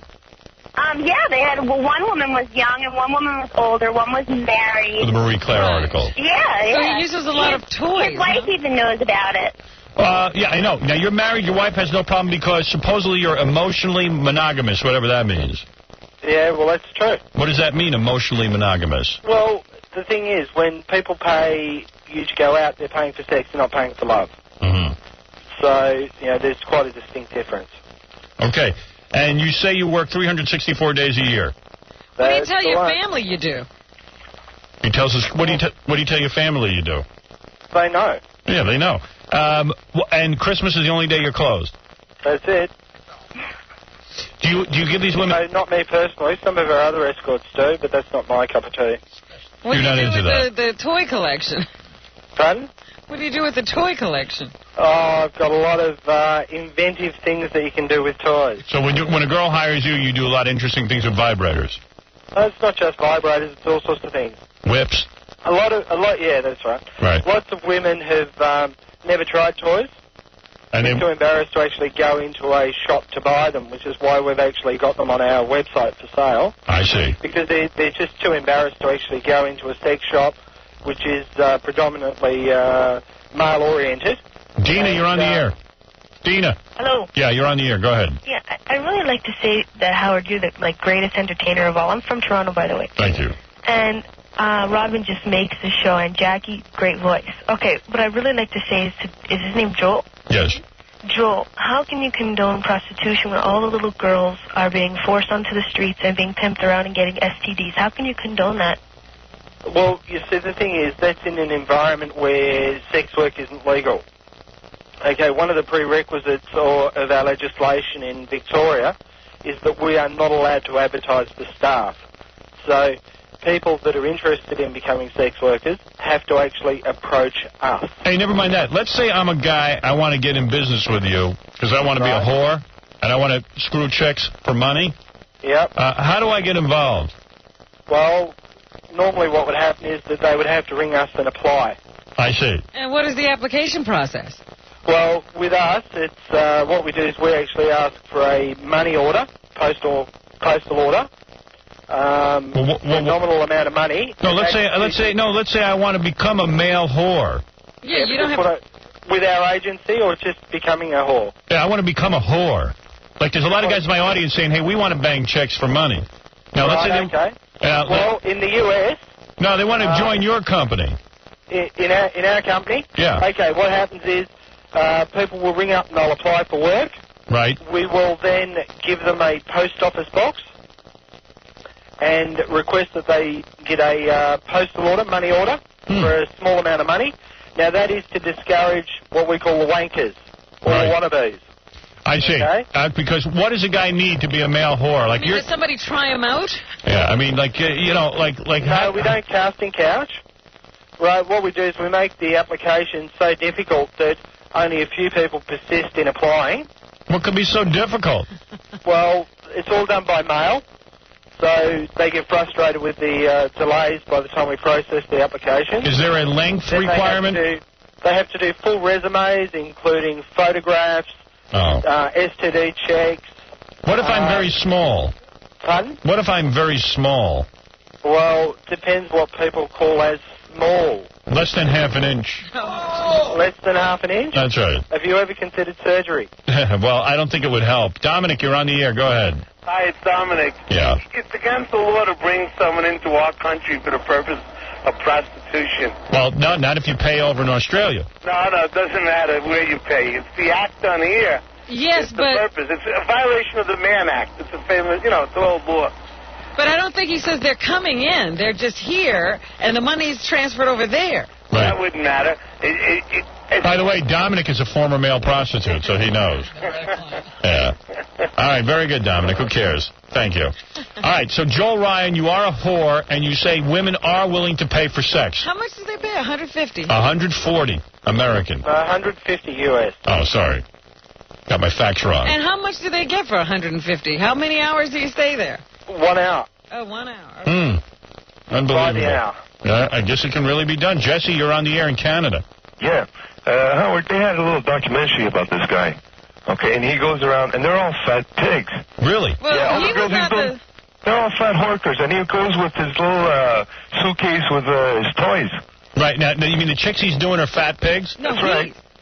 Oh, you mean the women are? Yeah, they were interviewing the women. Well, of course. They can't be good looking. He says they were all beautiful. What, Playboy Playmate was a fat pig? I don't know. There must have been a Playboy Playmate who had an accident and was in a wheelchair. I don't think so. The same photographs were used in the Marie Claire article, of which I believe you've got a copy of anyway, Howard. Right. So you get to see the type of ladies. Right. A lot of the ladies, he says, are good looking. What can I tell you?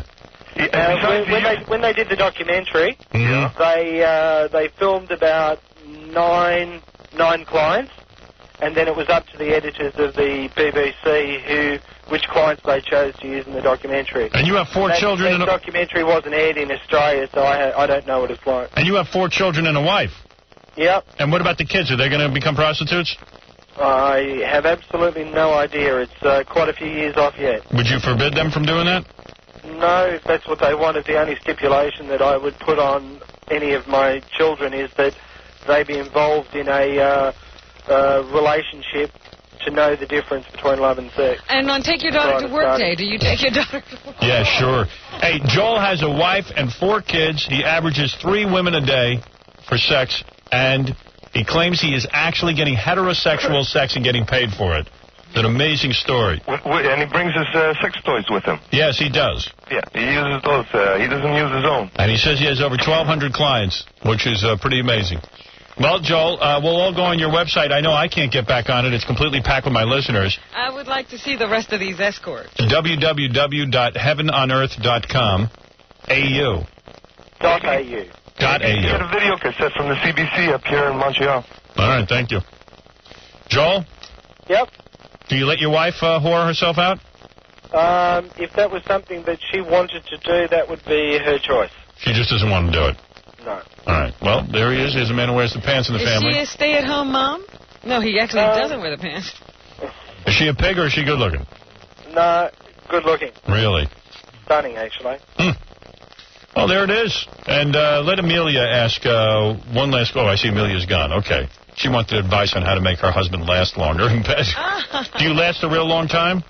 Yes. You do? Maybe you should take some lessons. How did you learn all these lessons in sex? He has enough of it. I've got a good teacher. Are you circumcised?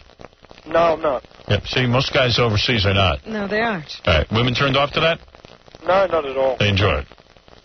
And these women give you... I think they're indifferent. And these women... They're ambivalent. And these women give you oral sex? Yep. They want to do that when they're paying. Do something. Do you ever go to a house and then it's like 2 or 3 women that you have to do all at once? Yes, it has happened. That's your dream, Howard. And you charge the women, each woman there, $150? No, there are discounts for group bookings. Wow. Well, there it is, an amazing story of Joel Ryan, who is a whore, and proud of it. Now that's a penis. And he is at heavenonearth.com.au. Yeah. That's the one. All right. Thanks, Joel.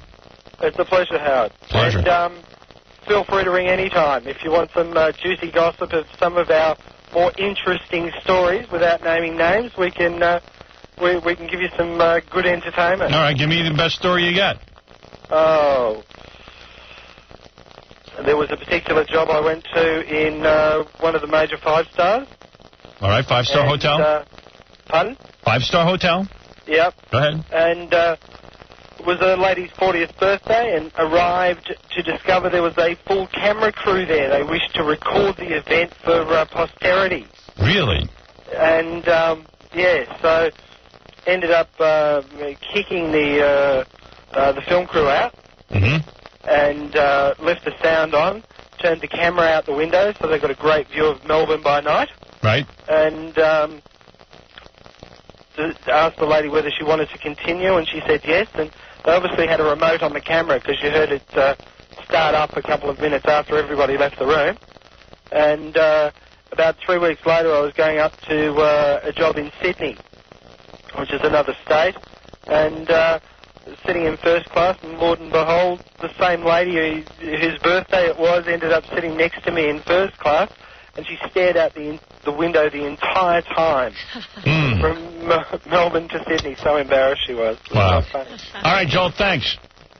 That's Joel Ryan. Got another good one on a radio announcer in Melbourne. Oh, really? And what happened? She hired you to come over to her place? And what happened? It was quite an interesting story. She's actually a comedian, as well as having a morning program on a Sunday. And why don't you just say her name? Yeah, I mean, you're practically saying her name. It's actually on Fox FM. So, well, I mean, she slagged me on air, so, you know, this is my golden opportunity. Okay, let me hear what you have to say. Anyway, what ended up happening is that she booked for material for a radio show. Right. And for a stage show. So picked her voice straight away when she called and went over to see her, and the concept was that she was just booking for material, so there was no sexual services to be provided. Right. So was there for 2 hours, and then she got progressively drunker, and after 2 hours she said, well, I'd like you to stay. So I rang the office and we did the credit cards and stayed for another hour. And then at the end of that hour, the lady had wasted quite a lot of time still talking. I think it was a bit out of nervousness. But at the end of that hour, she was... telling a story. Hey, Joel. I am. Yeah. I should hope. All right, Joel, thanks, man. No worries. All right, Joel Ryan, everybody. Thank you. The hell, I was in whore hell there. Nelson indicates that consistently orgasmic women tend to describe themselves as contented, good-natured, insightful, self-confident, independent, realistic, strong, capable, and understanding, while non-orgasmic women tend to describe themselves as bitter, despondent, dissatisfied, distrustful, fussy, immature, inhibited, prejudiced, and sulky. Do I make you horny, baby? Yeah, my dad used to sell his body to women for... Is that right? Yeah, in the early days when he couldn't make a living. All I know is I've tried to get back on this website. I can't. It's impossible. Every horny freak is on there. I was really disappointed in his looks. Yeah, me too. I'm not going to pay him. Even Jackie doesn't want to sleep with him. Maybe we should go broadcast from Australia for a few weeks. Imagine, though, man, how great is that to, like, bang chicks for a living? Money. Oh, for money. I mean, to have girls pay you. And, you know, but if they're fat, I can't do them. So you lose money, you lose your job. Yeah, I'd be out of work. Shall we shag now or shall we shag? And what if a broad is smelly? I mean, what do you do? I guess you just suck it up. Oh, you didn't ask Joel. Joel's full of crap. I don't know what Joel's angle is, but I'll figure it out.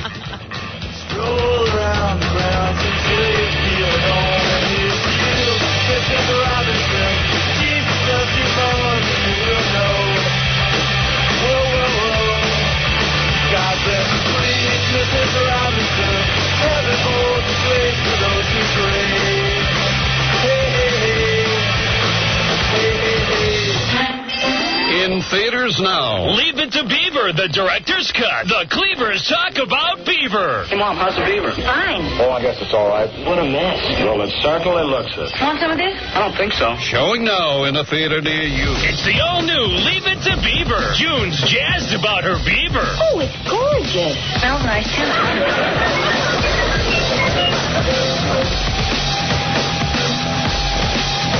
Hey, tomorrow, an expert will discuss the bloody rise of satanic metal music. I wonder what the experts got to say on that. Also, a woman will come in and queef 30 times in 20 seconds. LL Cool J, Wesley Snipes, and Michael J. Fox are some of the guests coming up on the show as well, so... For some reason, they want to subject themselves to us. We go from the ridiculous to the sublime here. You're not kidding.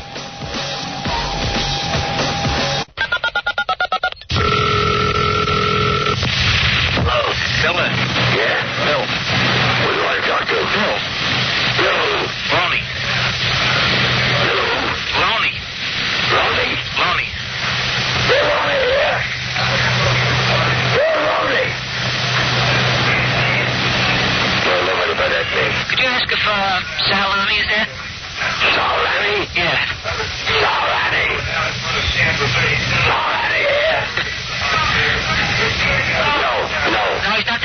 Thanks a lot. I'll see you later. I'll be down later. Right. Still owning here? Bill Lamy. Bill Lamy. Sal Amy? Bill Loney. Bill Loney. Salami. You know, with all this, lottery fever with the Powerball up in Connecticut and stuff, there's a guy on our phone named L.S. Love. He's the publisher and editor of Lotto magazine. Oh, God, there's a Lotto magazine. Yeah, it's called Lotto Edge magazine, actually. Oh, so you get a winning edge with it. Yeah, he can tell you the 10 best numbers to pick. I don't know. I don't get that myself. What do you mean the 10 best, L.S.? Well, statistically, we use good lotto software called VersaBet, and we can tell you based upon the past drawings what numbers have come in the most, and then there's all kinds of different ways of improving your chances. Why would we tell anybody that, Howard? I don't know. Well, he's got a magazine to publish. Yeah, That's but right. let him go get the magazine. It's called Lotto Edge magazine. I understand Scott DePace is this month's centerfold. Our director from the E! He's got Show. all kinds of theories. All right. What are the 10 worst numbers to pick?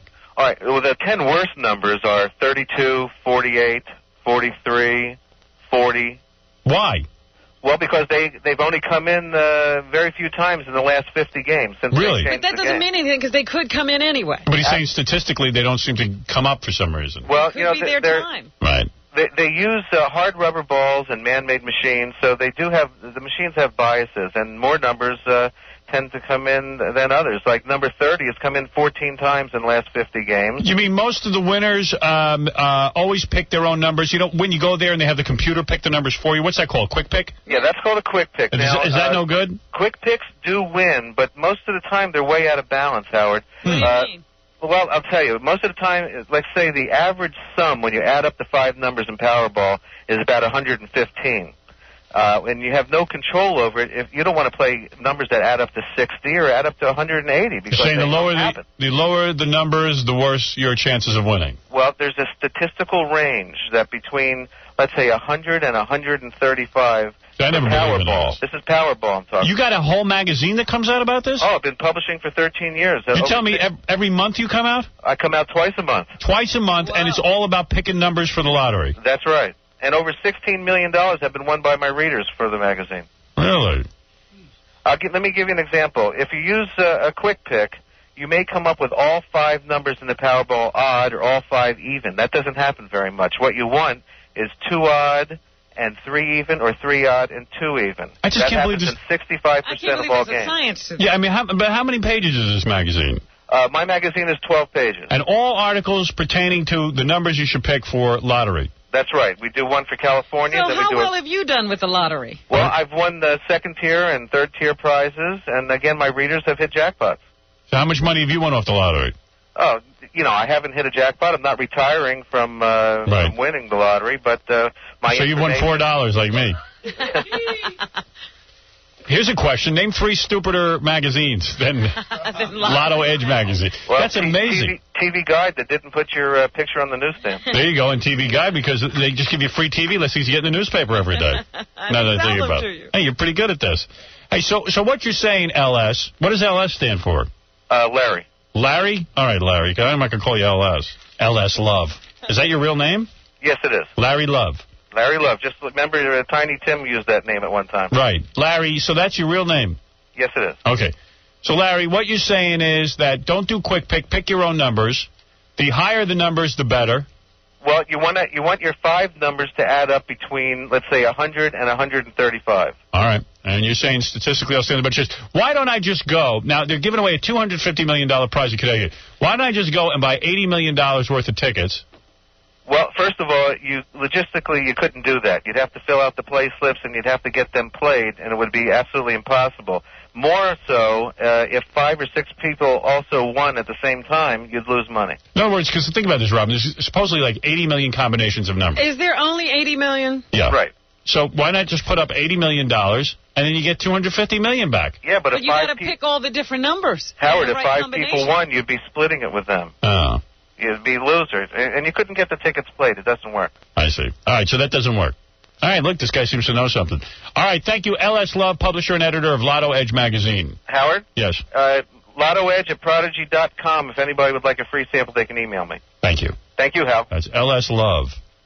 Never even knew there was a Lotto Edge magazine. Yeah, well, you're not on the internet. That's right. You don't know anything. You're not computer savvy. There's a magazine for everything. I wonder if he has streaming audio. Yes. Is it stream? Yeah. I've been screaming about how circumcision is barbaric. Ted has a botched circumcision, right, Ted? Yeah. What happened? You have no penis? People get sucked into this thing, and they don't really understand what they're getting. What do you mean? They never actually took off all your foreskin? It's just hanging there? I guess not. Maybe I freaked out and tried to run out of the room, running chasing after me with a knife or something. Probably your mom put about zero thought into who was going to do this operation to you, and of course now you're... it does anger me because I can't, what can I do about it now? Can't you get it fixed? Oh, yeah, it'll be very painful. Wow. You mean he has half his foreskin off? Is that what he's saying, Rob? No, it's probably about an eighth. A what? About an eighth. An eighth. It's a horrible, horrible thing that they do. They mutilate young boys. Not really, no. No. It's better than what I got. Dave, you're on the air. Hey, I just wanted to let you know that it doesn't really matter, but I saw you guys, they're goofing on you on America's Funniest Home Videos last night. I got to tell you a funny story. I'm laying in bed because... They're goofing on us. Well, on Howard specifically. Yeah, on me. I am laying in bed last night watching the brand new Melrose Place. Oh, that's right. They're having new episodes. It's very smart of Fox to start new episodes now because I tell you, in the summertime, there's nothing on.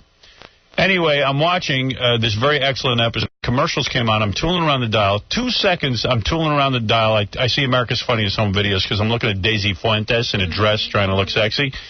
And then all of a sudden, they put up on the screen, who would you like to see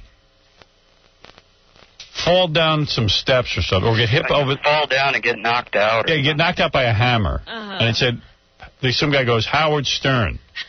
So they take a guy and they paste my picture on his head, and you see me fall down a bunch of steps and get hit over the head with a hammer. It was some punk kid from Los Angeles, and they're like, oh, he's funny, but he's too full of himself. I'd like to see him get knocked out. Yeah, and it was real bad. I guess they were mad because I make fun of the show, but... Yeah, well, that's the way to get back at it. Yeah, it really hurt. But it was really weird to, tune in for, 1 second. I can't describe the feeling that when you're laying in bed and all of a sudden on network television, they're they put your picture up and they're goofing on you. You know what I mean? It's really weird. And you go, wait, that's me they're talking about. Well, it's happened a couple of, when they were, the time I ran into the Saturday Night Live skit where they had you debating Mario Cuomo. Yeah. And it took me a few, I didn't see the beginning, so it took me a few minutes to realize that was you and I. Right. They were goofing on. Or Halle Berry on Mad TV. Yeah. Some guy dressed up as you and she knocked you out. Yeah, that was really bad. Hey, Howard, you're great. I'm from Richmond, Virginia, where the Christian Grocers took you off. I couldn't stand it so much, I moved to Philly. Good man. Thank you. You guys are the best. Thanks. Bye. That was another thing. The Christians got me off the air in Richmond. We had a nice little thing going there. All good people should move out of Richmond. Hey, let me tell you something, as long as this guy brings it up. There is so much going on with this Reverend Wildman and his American Family Association. They are just pounding me in a lot of the small markets. In the big markets, it doesn't matter. Nobody pays attention. But in these small markets, these religious guys go in and send endless petitions to my sponsors and try to get us taken off the air by people respond. Yeah, people are really scared over there because it's small towns and there's a lot of religion going on. And they don't realize it's just one guy who goes around and just hassles, and he's using it to fundraise. So what you got to really do, if you enjoy our show, no matter where you are, support our sponsors. But I mean religiously. Really pay attention to the commercials. And please just use their stores. Tell them that you're going to tell your friends. That's the way to support the show. That's the one thing you can do to keep us on the air. Because I know some people think I'm kidding about this or it doesn't matter to me. But the religious right has me. Even so much that this morning we had a woman on the air who said that her church group has petitions. After church, you sign petitions to get me off the air off of CBS television, which I'm not even on yet. So realize that they're out there. They want to undermine our show. They want to use us to raise funds for doing nothing. They don't entertain anybody. They don't certainly help you in any way, but they want to raise money. And I'm sure that this is all shenanigans. But if you want to support this show, support our sponsors. When you hear a commercial, say, hey, if I need something, I'm going to go to them. That's it. I got to drink something, I'll drink a Snapple. You know what I mean? I got to buy a bed, I'll go to Dial a Mattress. Or whoever your local sponsors are. Whoever they may be. That's what you got to do. Support our sponsors. Listen to these commercials and really go out there. I ask you to do this, not for me, but for you, so that you can still have this show that you like. I don't care anymore. I'd be just as happy to be taken off by the religious right. It'd be a great way to go out. I think it would be very, very dramatic and heroic. And I'll tell you the truth, I'm so sick of doing this that they'd be doing me a big fat favor.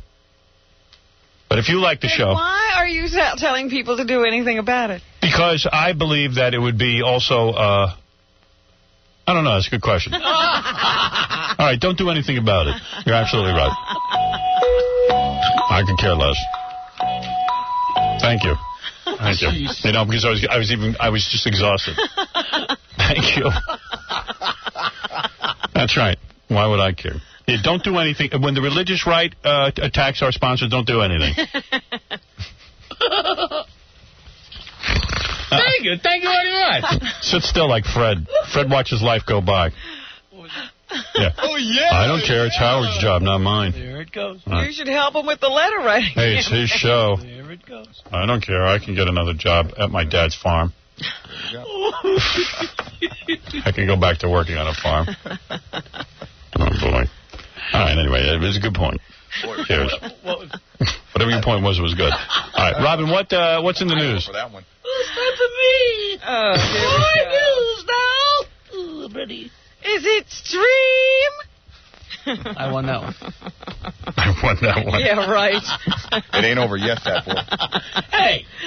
Did you see that Catherine Oxenberg, who used to be one of the stars of Dynasty, married this fat Robert guy? Evans? Yeah.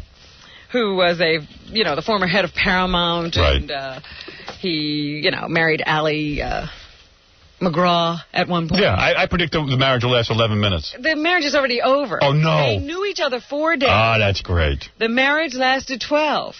Wow. And the best part of it is she went back. She was engaged to a guy. Yeah. Somehow run into Robert Evans somewhere. They had this, instantaneous thing. And how to get married. And got married right away. And imagine he ran a studio, which shows you that anybody can. It's a completely nutty business. Just leave it in the hands of wackos. Yeah. I would be a terrible studio head. I would actually spend time working. Not marrying people. Yeah, and I would actually put a lot of energy into it and pick some good movies to produce. I would actually be a disaster. For goodness sake. So anyway, she's now out of the marriage. They right. have parted company, and she has gone back to her fiancé, whom she was living with before she married this guy. Ally McGraw, and now Catherine Oxenberg. Whatever. To be the daughter of some princess. What is it, Shane? Shane? Shane on you. Remember that song? Shane on you? Yep. Is Shane there? Shame on you. My dad used to sing it to me while he was shaming me. No one there. Okay. They have a problem in Utah. Yeah, they do. They're not anywhere near Manhattan. Parking's a bitch. It's Utah. You have a lot of problems. I remember there was a senator from Utah named Mo Udall. Yes, well, there's still senators from Utah. Not anymore. Anyway, they have this Mormon religion that sort of founded the whole state. Mormon. You could have more than one wife. That's right. They started this polygamy thing. That was their innovation to religion. Yeah, that was a guy good. could have more than one wife. I love that. I love that. And so, that's the way it was out there for a long while. And then all of a sudden the church decided they wanted to be a state. Yeah. They wanted Utah to become a state, so they had to get rid of polygamy. So they banned it. Right. In 1890. The guys are still doing it. Yeah, because the original guy who founded the thing, that was his thing, that should be the way it is. Brigham Young. So anyway, they got rid of it. They signed an anti-polygamy clause to get into the union. Right. But 1,000 people in Utah still practicing polygamy. Oh, it sounds great. However, there is now a group called Tapestry of Polygamma. Yes, I'm part of that. Because apparently sometimes these families break up. Right. And then you got these women who were in these polygamous relationships, and they need some place to go so they can talk out their problems and get support.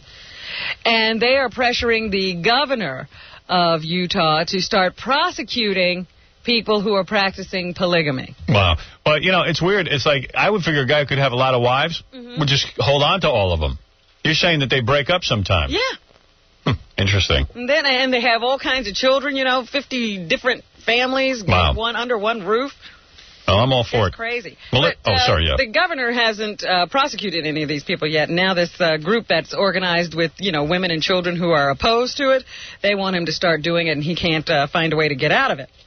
Melissa, you're on the air. Yes. Isn't it obvious why people want you off the air? No, I would have no clue why people would want me off the air other than the fact that they don't enjoy me. But why would you want to take me off the air? If you don't enjoy me, don't listen. Okay, you say don't listen. But people turn the dials, and then they hear you calling somebody racist remarks, and they stop to listen. What is this man talking about? You mean to tell me... And when they hear you speaking the way that you do, they said, oh, this guy got to get off the air. He has to get off the air because he's Gots to get off the air? Let me tell you something how dumb you are, and I'll explain it to you. You are so old, okay? Right. And I'm so old and smart. Tired. I'm tired, I'm old, but why would you listen? They want a fresh face. But why would you listen? They want a fresh face. No, they don't want a fresh face. There's many fresh faces. There's tons of fresh faces. But they're tired of yours. That's why they want. But they're not. I'm the #1 disc jockey in the world. Why would you say they're tired of me? They're tired of you because you're tired of me. Hate that you put on the radio. Listen every day.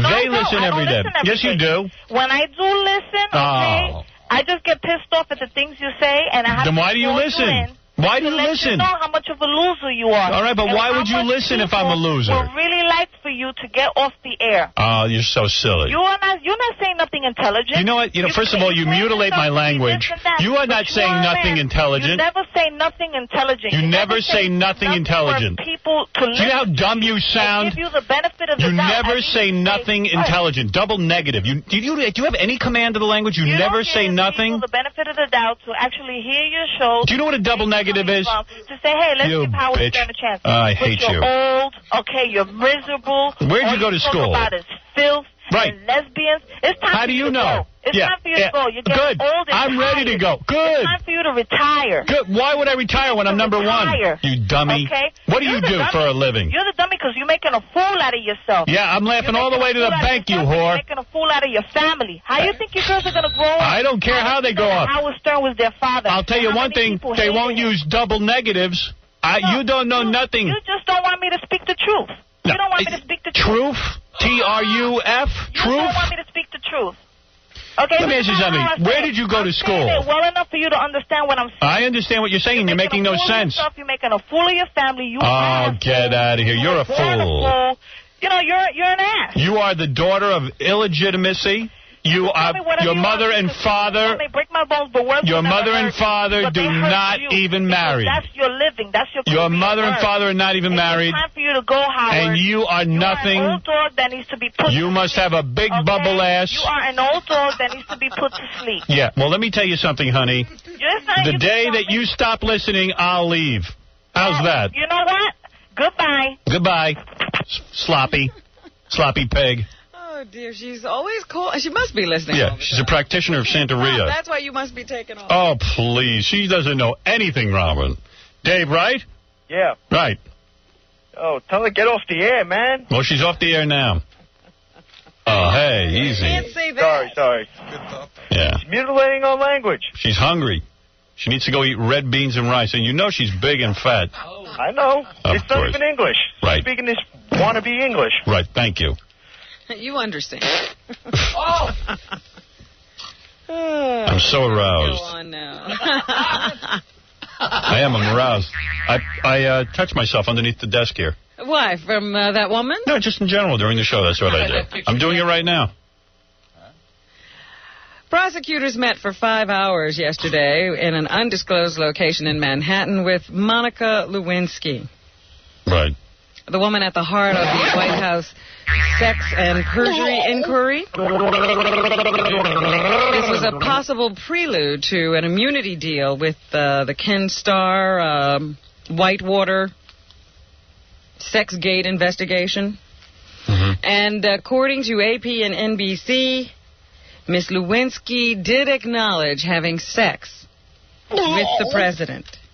She admits to a sexual affair, but denied that he or anyone else has tried to persuade her to lie about it under oath. Meanwhile, they are trying to make the president testify before the grand jury. He and the lawyers for the president and the lawyers for Ken Starr, or the investigators around the case, are meeting to try to work out a deal in which the president would offer testimony, possibly by videotape, in the White House.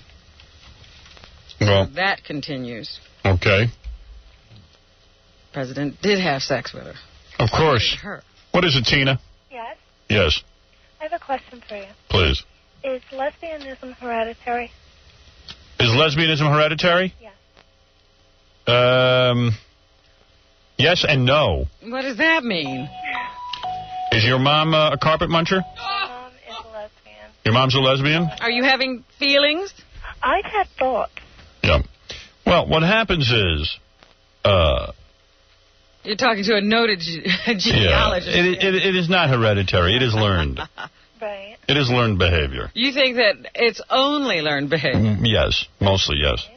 Because I only lived with her for maybe about 2 years. Yeah, you probably picked it up over there. In 2 years? Yeah, it's acceptable, and you see it happening, and you... Do you visit your mom? Yeah, every once in a while, but supposedly she's straight now, so she's confusing me. Yeah, well, you're as confused as your mother, so that's hereditary, too. Yeah, it's hereditary. It's only lesbianism, obsessive-compulsive disorder, any of this stuff is distractions. What is... Well, then if you're heterosexual, what is that? And you're married, what is that? That ain't fun. That's a distraction. That's a big distraction. No, all of this stuff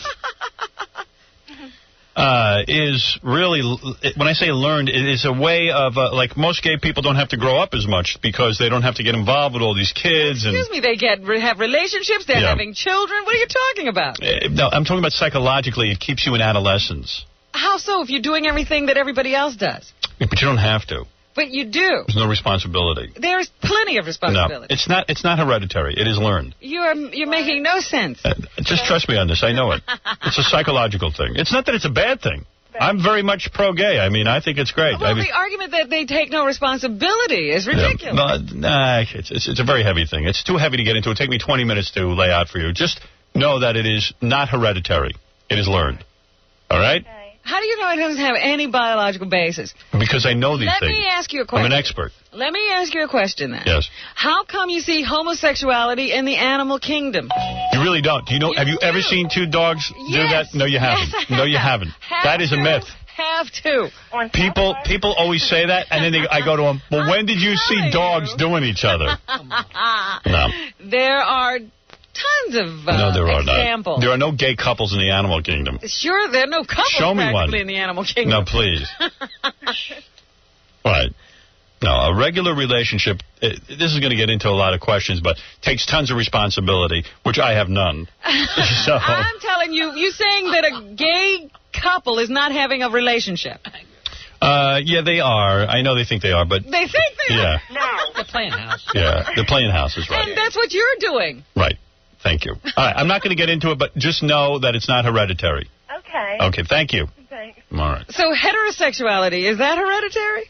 No, that's just the norm. That's the biological norm. It's the way we're born.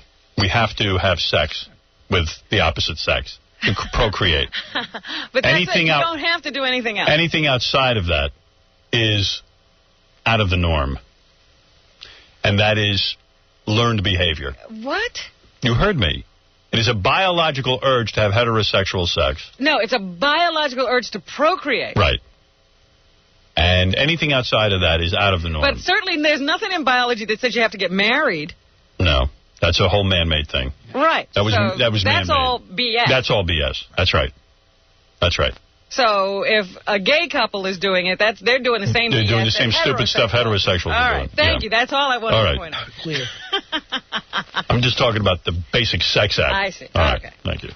Like, that makes me any more credible. All right. Hey, listen, let's take a break, Rob, and I'll give you a chance to compile your thoughts. Have a thrombo.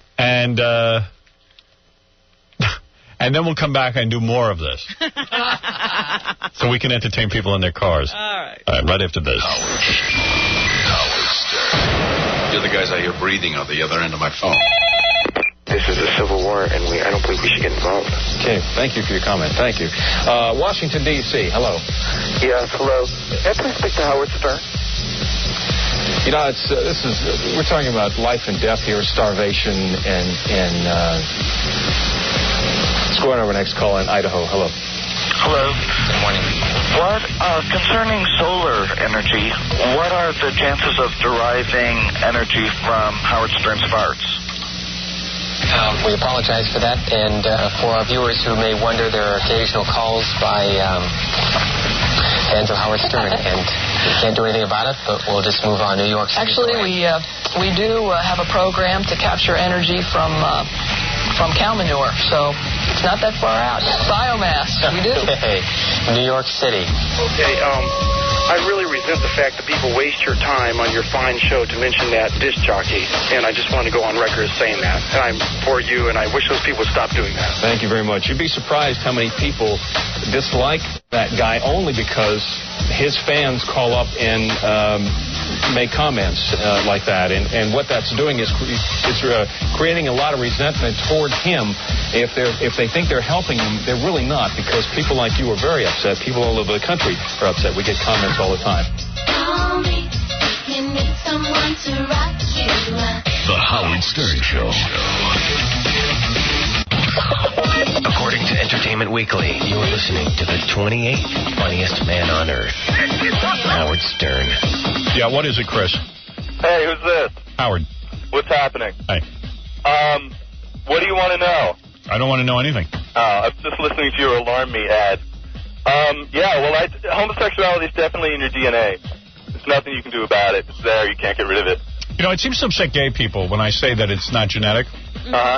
That they know as much as I do about it. Is this Howard? Yeah, which is just a feeling. I feel that it is not genetic.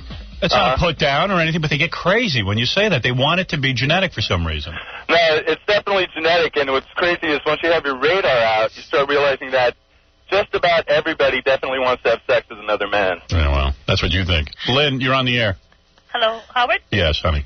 Yes, I would like to tell you that I am a lesbian. I have been a lesbian, I think, all my life, because ever since I was younger, I remember me always. Yeah, that doesn't mean anything. Well, how could it be learned behavior if they don't have any examples of it? Well, I'll tell you what it is. Okay. I had no learned behavior of obsessive-compulsive disorder. Never heard about it. Didn't know anything about it. Yet I was one, and there's millions of people who shared it with me. The same sort of obsessions, the same thing, the same behavior. So you say, how is this possible? I know that obsessive-compulsive behavior is not genetic. So what is it? I got rid of it. It's gone now, so it's psychological. It's the same with homosexuality. There's 4 people in my family that are gay besides me. My mother, my cousin, my 2 cousins, her mother. Same with schizophrenia. I don't believe it's genetic. I believe that it actually is something where the body breaks down due to stress and the whole thing. But it's all similar behavior. They all think they got radio waves coming into their head, but they don't learn it from anyone. Yeah, but those people, see, the one problem I have with it is obsessive-compulsive disorder prevents you from doing something. That's right. Schizophrenia prevents you from doing something. That's correct. Yes. Homosexuality doesn't prevent you from doing anything. It's from banging chicks? No, you could do that if you wanted get out of here. Of course not. Yes, Kim, you're on the air. Hi. Yes. Hello? Yes. I'm on the air? Yes, you are. Who am I talking to? Well, who would you be talking to if you're on the air? It's John Gambling. I can't believe it's the John Gambling Show. I'm an idiot.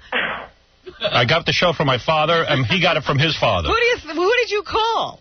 I'm sorry. I just didn't recognize your voice on the phone. It's Santa Claus. Look, I wanted to ask you a question. Well, please do it already. I have news. Okay. My husband likes to be... No? No. He wants you to fiddle around with his buttocks? Is that what you're saying? Yeah. He's requested that? Well, yeah. All right. Now, with your hands or with some sort of strap-on device? No, neither one of us has had the nerve to go buy one of those things. All right, okay. But he might like that. All right, a lot of women... I think he would love that. All right. Let me tell you something. Most wives are horrible in the sack. They don't know what men want. They think that if they just casually kiss you in weird places every once in a while, that it satisfies you. Most women are horrible in bed. They lay there in the starfish position with their legs spread. Oh, you are so angry. Now, what a guy's fantasizing about is once, like when your husband reaches over and rubs your buttocks? You like it? Do you like it? Yeah. Yeah. Well, what makes you think a guy wouldn't like that? And what makes you think a guy, these women, they lay there, you caress them, you rub them, this and that. I've been with broads. They do the same thing to a man. It makes you feel wonderful. Most women are horrible in bed. Now, once in a while, reach with your hands around and fiddle around there. You friggin' prude. No, I do. No, he's not gay. He wants some action. Okay. All these women think it's gay as soon as a husband wants to be touched. You women think that it's such a pleasure for us guys just to touch you with your boobies. You think that, I've got boobies, it's enough. Why are you screaming? No, I don't think that. I know it. I know it. What? You think it's enough for you to lay there? Oh, gee, I'll let him see me naked. Like, who cares about you when you're naked? Move around. Do things to a guy. Touch his buttocks. There's nothing wrong with that. It's not gay for want that. Sure. Wake up, she princess. She was doing it? She didn't say no? No, she thinks it's gay. No, but I've been doing it. I just... Yeah, well, do it. Hey, he just wants you to come alive. Oh, I'm so glad to hear you say that. Yeah, I mean, really. Will be gay. Howard doesn't know. It's not gay. Listen, I love when a woman starts, like, rubbing my back. She puts her hands on my buttocks. Why do you think guys go to whores and masseuses and massage parlors? These women come in, they rub their butts. I like my butt fiddled with. Sure I do. And I'm not gay at all. I'm not. No, I know you're not. Of course not. I love women. Nothing's going in it, though. Oh. Easy. Well, I love you. I love your show. Well, I love you. And we tell Robin happy birthday. I know she has a birthday. That's right, in August. Everybody knows that. Yeah. The whole country celebrates. Yeah. What is it, August 8th? And who's the 9th, Fred? No, he's July 9th. Yeah. Oh, we missed it again? Sorry. We're always on vacation on his birthday. Ah, Fred. I would have gotten you something. No, sure. I always forget Fred's birthday. I know, because we're never here on his birthday. August 8th, that's right. There you go. My favorite day of the year. Where I get evaluated for my gift. Oh, here we go. I don't want a gift. Leave me alone. Okay. Leave me alone. Anyway, man, thank you. Play with your husband. Become aware of the buttocks. Right. That's what you have to do. Become aware of the these buttocks. women don't get it. I tell you, they get married and, they lay there. They lay there. They lay there and they think they're doing you a favor by spreading their legs. Like, who cares? After a while, it's like, I need something more than you just spreading your legs. I mean, your ass is like Siberia. Nobody's willing to go there. As if that's not a part of your body. But a woman loves it. Oh, and they're so critical. Oh, he doesn't use his mouth properly, doesn't kiss properly, he doesn't stroke me properly. It's like, yeah, well, when are you going to use those hands? God is going to take those hands away. They're going to become appendages that are useless if you don't touch a man and rub him every minute. I love to be touched. I like to feel like I've got a hot body. Women think the guys sit there, I'm letting him touch me. This is how we're raised as children. Oh, I'm letting him touch me. No, now I have the opposite attitude. I'm letting you touch me, you filthy whore. Who are you having this conversation with? With you. I don't know, somebody. My goodness. Of course. Is it gay that my husband wants to be touched? He's a human being. I don't think that was exactly the question. Exactly. Buttocks is as important to him as your buttocks is to you. Sex is a three-way street. Or a streak. By the way, the noted Dr. Grieco agrees with my gay rap. Okay. Dr. Grieco? He's the leading expert. Dr. Grieco. Dr. Grieco? Yes, Howard. Good morning. What do you want to say? You what agree? Are you a doctor of? I have a Ph.D. in anthropology as well as I am a medical doctor as well. I see. And I what do agree you with say? Howard that homosexuality in human beings is a learned behavior. Is there homosexuality in the animal kingdom? Yes, there is, Robin. Thank you. We do have basic animal instincts that we are born with, but because of our intellect, we are able to override those. For instance, we would not... All right, what else is in why this? bother? Who listen to this guy? All right. It's amazing. I've never once seen a gay orangutan. Have we heard That enough? guy has. Yes. You didn't let him talk. All right, go ahead, Robin. Let you talk. Mentally troubled Russell Weston. Now all of a sudden we're going to have sympathy for this guy who went and shot up the Capitol. We call him mentally troubled. Yeah, I'm mentally troubled, but if I shoot someone, they're going to put me in jail. That's right. This is a killer. He's not mentally troubled. He is a killer. He went and met with his court-appointed attorney yesterday, who said he wasn't lucid or calm enough to understand that he faces murder charges. So already they're getting ready with the insanity defense. So this guy doesn't have to go to jail. We'll put him in some nice hospital and take care of him for the rest of his life. Right. His condition was upgraded from serious to stable yesterday, but doctors at D.C. General Hospital said he will require more surgery. Right. Let him die. More surgery. Meanwhile, let's hear from the suspect's father. Here's Russell Weston Sr. See, this is another reason not to give your kids your name. Yeah, it's really great. Russell Weston Sr. Yeah, because Junior has really distinguished himself now. Right. He says his son had a history of mental illness. He thought he was an FBI agent, or he was in the CIA. He was a general in the Army. Just all kinds of stuff like that. He also says that he has sympathy for the families of the victims of this shooting, but his family still cares for their son. I know what he done was terrible, put it that way. But even after all that, all he's done, and I still want him to know that we love him. Now, if I didn't know any better, son, I'd say you was a regular jackass. That's what he should say. Oh, dear. Here is the mother of Russell Weston Jr. Her name is Arba Jo Weston. Arba Jo? What's up Isn't with she that? moving kind of slow? What's up with that? At the junction? She says her family sends its condolences to the families of the slain officers. Words can't describe how bad we feel and how terrible that we think this is. And we just can't understand why our son would do something like this. Meanwhile, she also says that after a stay in a Montana medical or mental hospital, her son was better, but when he got home, he refused to take his medication. He had his medication, and when he came home, I think he had maybe a 2-week supply, and he took it. But when it was over, he's a grown man, and he just refused to get more. Well, there you go. There's your answer, Robin. So there you have it. Here is Representative Tom DeLay of Texas. He loved his country. Who's this he's talking about? He's talking about Agent John Gibson. John did.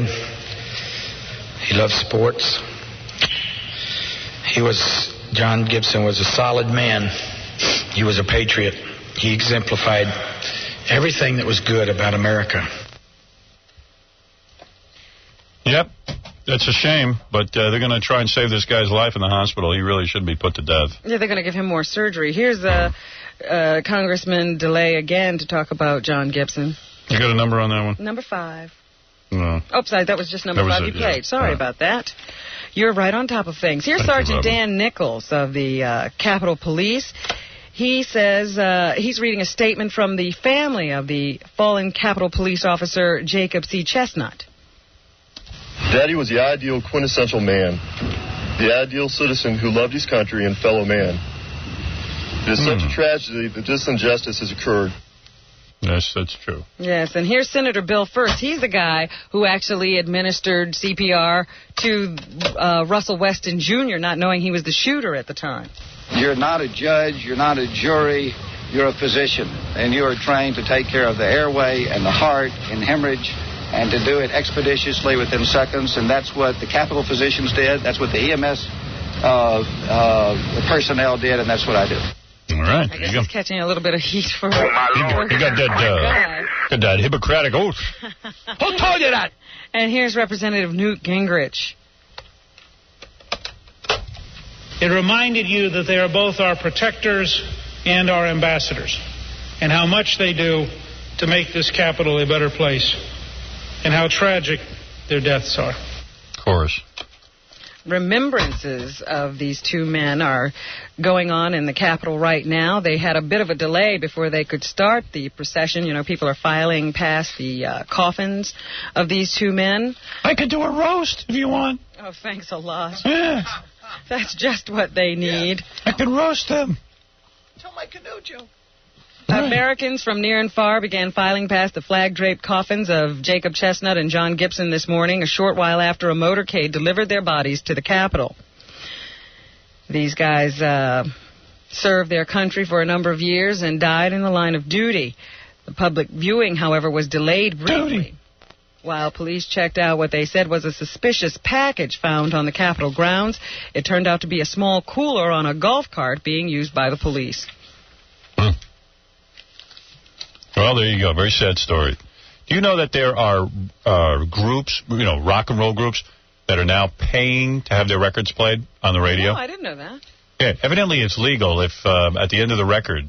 You say it's being paid for. Yeah, and there's a band called Limp Bizkit. What you talk about, Dudas? Limp Bizkit. And evidently they paid. They paid a station in Portland, Oregon, $5,000 in exchange for 50 plays of the single Counterfeit. Well, pay us. We'll play. Yeah, we'll do that, too. See, the record companies are a little nervous about this because they feel if they start to pay, then when they have a really good record, you won't play it for free. It'll start a whole new thing. So they're a little uptight about it. But we are open for that. During our show, we'll take any amount of money and play it. That's one way to get us to play records. Pay us. Yeah, we'll do it. Speaking of this Russell Weston, researchers are now saying it is not uncommon that schizophrenics, such as the suspect in the U.S. Capitol shootings, stop taking their medicine. Happens all the time. Russell Weston was diagnosed years ago as a paranoid schizophrenic who suffered from delusions. His family says he refused to take his medication. Studies show that about half of all schizophrenics quit their medications and experience a relapse of symptoms within a year of treatment. Robin, Paul is on the phone. He wants to comment on Monica Lewinsky. Okay. Paul, go ahead. Hi, Howard. Good morning, Robin. I'm a professional driver here in the city for a private family, and I saw Monica in Midtown Manhattan yesterday. And I just want to comment. I don't know how Clinton can be attracted to her. She looks like a trunk, man. She's really out of shape. She's not that sexy. I don't know. Very fat? I'm sorry? She's very fat? She's very fat. She's got an ass the size of the building that she was going into. I mean, unbelievable. Yeah, but she knows how to use her mouth, maybe. Perhaps she does. I mean, that's a big plus. Yeah, thank you. All right, there's Paul. He had a comment on Monica Lewinsky. He saw her, and that is his assessment and he of her says physical attributes. Her ass was almost as wide as the actual building she was going into. You know. Well, there's no accounting for taste. As they say, one man's chicken is another man's bone. That's right, and I've said that 2 times today already. John, you're on the air. What is it? Hey, Howard, how are you doing? All right. I got a couple of things to say. How come every Spanish woman that bitches at you sounds like Rosie Perez?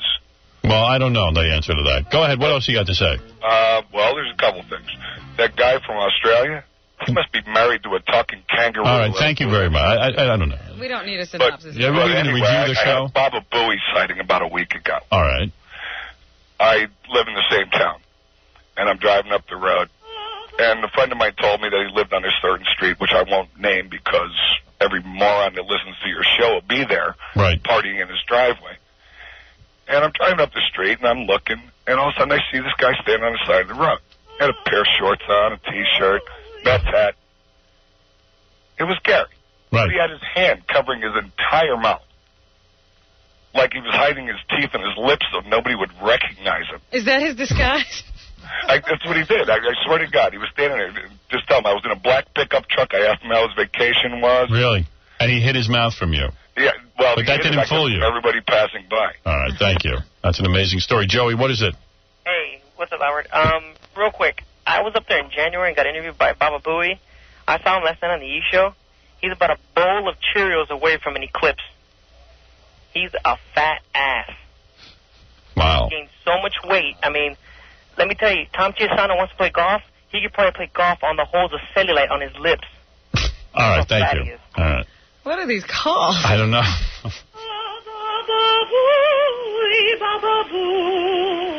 I don't know why the hostility to Baba Booey. I don't either. Can we go on? Baba Booey. Baba Booey. Powerball lottery, $250 million, drawing tomorrow. Local lotteries say they can't get any attention. The New York lottery is $40 million, but nobody cares because you can win $250 million playing Powerball. See, I'm thinking I should be playing the New York lottery. That's right. You'd be the only one. You probably win. I'll probably win that. Meanwhile, in New Jersey, they're trying to decide, they're actually entertaining the idea of joining the multi-family or the multi-state lottery because they don't like losing all of the attention and the revenue. Mm-hmm. Well, I'll tell you something. I am going to buy $80 million worth of tickets for the $40 million lottery, and I'm guaranteed to win. Now, that doesn't sound like a real smart plan. Do you know what's going on in baseball? Yes. What's going on? You want to know everything that's going on in baseball? Just, the biggest thing. What's The biggest story in baseball is that the Yankees are thinking of getting some dude. No, that's not the biggest story. Oh, that isn't?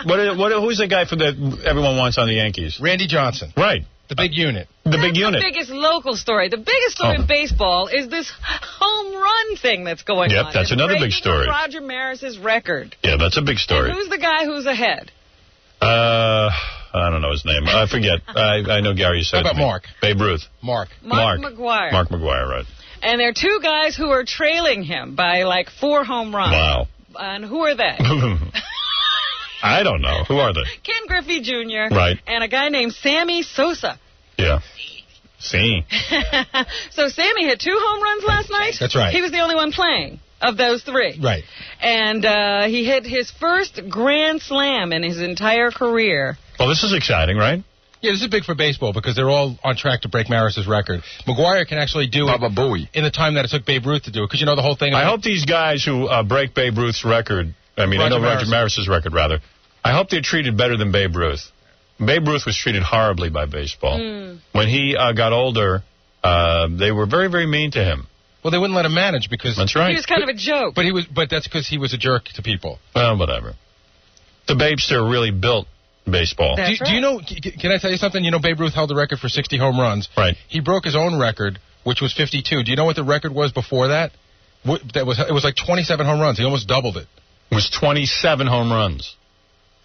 All right. But anyway, listen to Sammy Sosa. He's very happy to have his first career grand slam. Okay, let's see what he has to say. I feel kind of, brave because I was the first one, but, still feel good because we win the game, and that's what counts for me right now. I just got to continue to play well because if I play well, we're going to win a lot of games. This would be so great. The guys who could hit could also speak English. Hey, here's more of Sammy. He just wants to help his team win, he says. Isn't it called the American League? This is something that I'm happy about it. I just got to keep going, keep it continue. We have another 2 more and a half to go, and, I just want to keep going, and I'm, still playing, and probably a lot more of those are going to come. Half the league is now Hispanic, Howard. Absolutely. I know. All the best shortstops come from the Dominican Republic for some reason. That's true. Why do they specialize in I have that no idea why. Baseball is as American as mom and refried beans. That's what I always say. Okay, let's look to see what fun things we can talk about. Do you know Toad and the Wet Sprocket? No, I don't know these guys. I know their music a little bit. Well, I have some of it over there for you. Yes. I think I want you to play 5 and 6 so everybody knows what we're talking about. All right. Toad the Wet Sprocket is a group. Yes. We spotted the ocean. This is called The Ocean. This is one of their big hits. It is? That's what I was told. Where are we going? So far. Do you know this song? No. Fred's a toad. And number 6 is All I Want. This is supposed to be another big song. I might know this one. Nothing so loud. Yeah. And then again, I might not know it. I've heard this. Yeah? I don't really know them. Well, they broke up, so I don't get to know. Oh. Oh, dear. They are no longer together. I think they're going to be better off. And Axl Rose, remember that name? Oh, yeah. He was from Guns N' Roses. Yeah. Well, Axl is back in the studio. Oh. Working on a new CD, but none of the originals in the band, Guns N' Roses, are there with him. I see the music is very different. Fred has a little bit of it. Really? Yeah. Play some of that. This is the new Axl Rose without Guns N' Roses. Big departure for him. Listen to this. Play it. Don't mumble to yourself. Yeah. Play it. Okay. Chicago, Chicago, that darling down, Chicago, Chicago, I'll show you around, Oh, I love the old best. I'm telling you, lose. Oh, in Chicago, Chicago, Worth waiting for. Well, they haven't put the music in yet. No. It gets better. That's why he's still in the studio. All right. Well, all the original guys are gone except for Axl. He's now going to be playing with Robin Finch, who's a guitarist formerly of Nine Inch Nails. Replacements bass player Tommy Stinson and drummer Josh Freese. Those are the guys making up the new GNR, and their new album release is set for next year. So it'll be a Guns N' Roses album, but with a whole new band. With a whole new Guns N' Roses. Okay.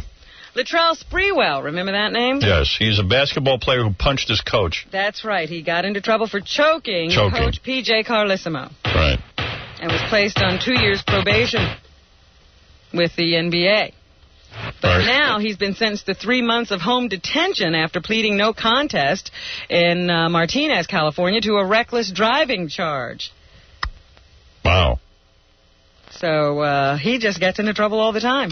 Also saying he's thinking of running for president in the year 2000. He could have been sentenced to 6 months, but he agreed to plead guilty to, or plead no contest in order to put the case behind him. It's just been unfortunate, Sprewell says. I'm just trying to move on. On the Republican ticket. All right, we got to take a break. Do we really? Yeah. We can't wait? Another break? Yeah, we got to. All right. It's not going to be a long I can't finish the news? It won't be a long one. All right, thank you. You're listening to a man who isn't afraid to use the word penis often. Howard Stern. Oh, my God. The Howard Stern Show. The average radio listener listens for 18 minutes. The average Howard Stern fan listens for, are you ready for this? Okay. An hour and 20 minutes. How can that be? Answer most commonly given, I want to see what he'll say next. But what about the people who hate Stern? Good point. The average Stern hater listens for 2.5 hours a day. But if they hate him, why do they listen? Most common answer, I want to see what he'll say next. You're a good announcer on the airwaves. Ba ba ba boo. All right. Boo ba ba boo. Ba ba ba boo. It's a duet. Right. Ba ba boo, ba ba boo, ba boo, ba ba boo, ba ba ba boo.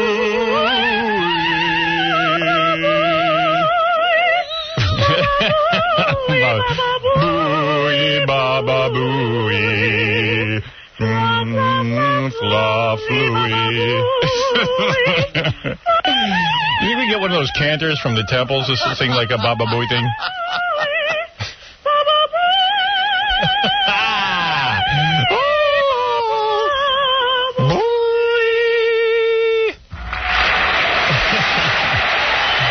Maybe you get like a... One of my favorite pieces of music. I never knew it had words. Great song. So where were we? In the news, ABC has ordered Sonny and Cher, the network, to sign a deal to make an original movie. Yes, important movie. Made for TV about the pop music and TV duo. Yes, it's an important movie that needs to be made. Sometime next year and is based on Sonny Bono's autobiography, And the Beat Goes On. They want to find unknown talents who resemble the late Bono and Cher They're saying they're thinking of getting Who can Paul also act and sing. Giamatti as Cher. Yeah. Della Reese has solved her contract dispute. I'd watch that. With CBS. Yes, millions of dollars, Robin. Getting a big raise. Well, she deserves it. For the next 3 years. Do you know anyone who's ever seen that show, Touched by an Angel? It's the second highest rated drama on television. I know. I religiously tune away from it I know. as soon as I see it come on. Well, you know, it follows... $100,000 an episode. I said, someone print out the ratings. I don't believe it. And 60 Minutes gets this huge rating, and then what happens is Touched by an Angel follows it, and people just stay with it. Really? Yeah. I don't. Whatever follows 60 Minutes, like remember Murder, She Wrote? I never watched that that. did very well. Same idiots watch that. I don't know why they took that off. What about Della Reese or Sonny Bono? I'd watch that. And when CBS was arguing with Della Reese over her salary, they said they gave her a lot of perks, like letting her go early on Friday. So, you know, she's an ordained minister, so she could get to some religious service. I've been saying that for years. I want that. Remember when Jackie worked at a country where you didn't have to work on Fridays? That's great. That was great. Yeah. I need a 3-day weekend to rest. Still do. Yeah. How about Dominic Barber as Chastity Bono? There you go. I'd watch that. You're damn right. I think Everyone the would. casting is set. What?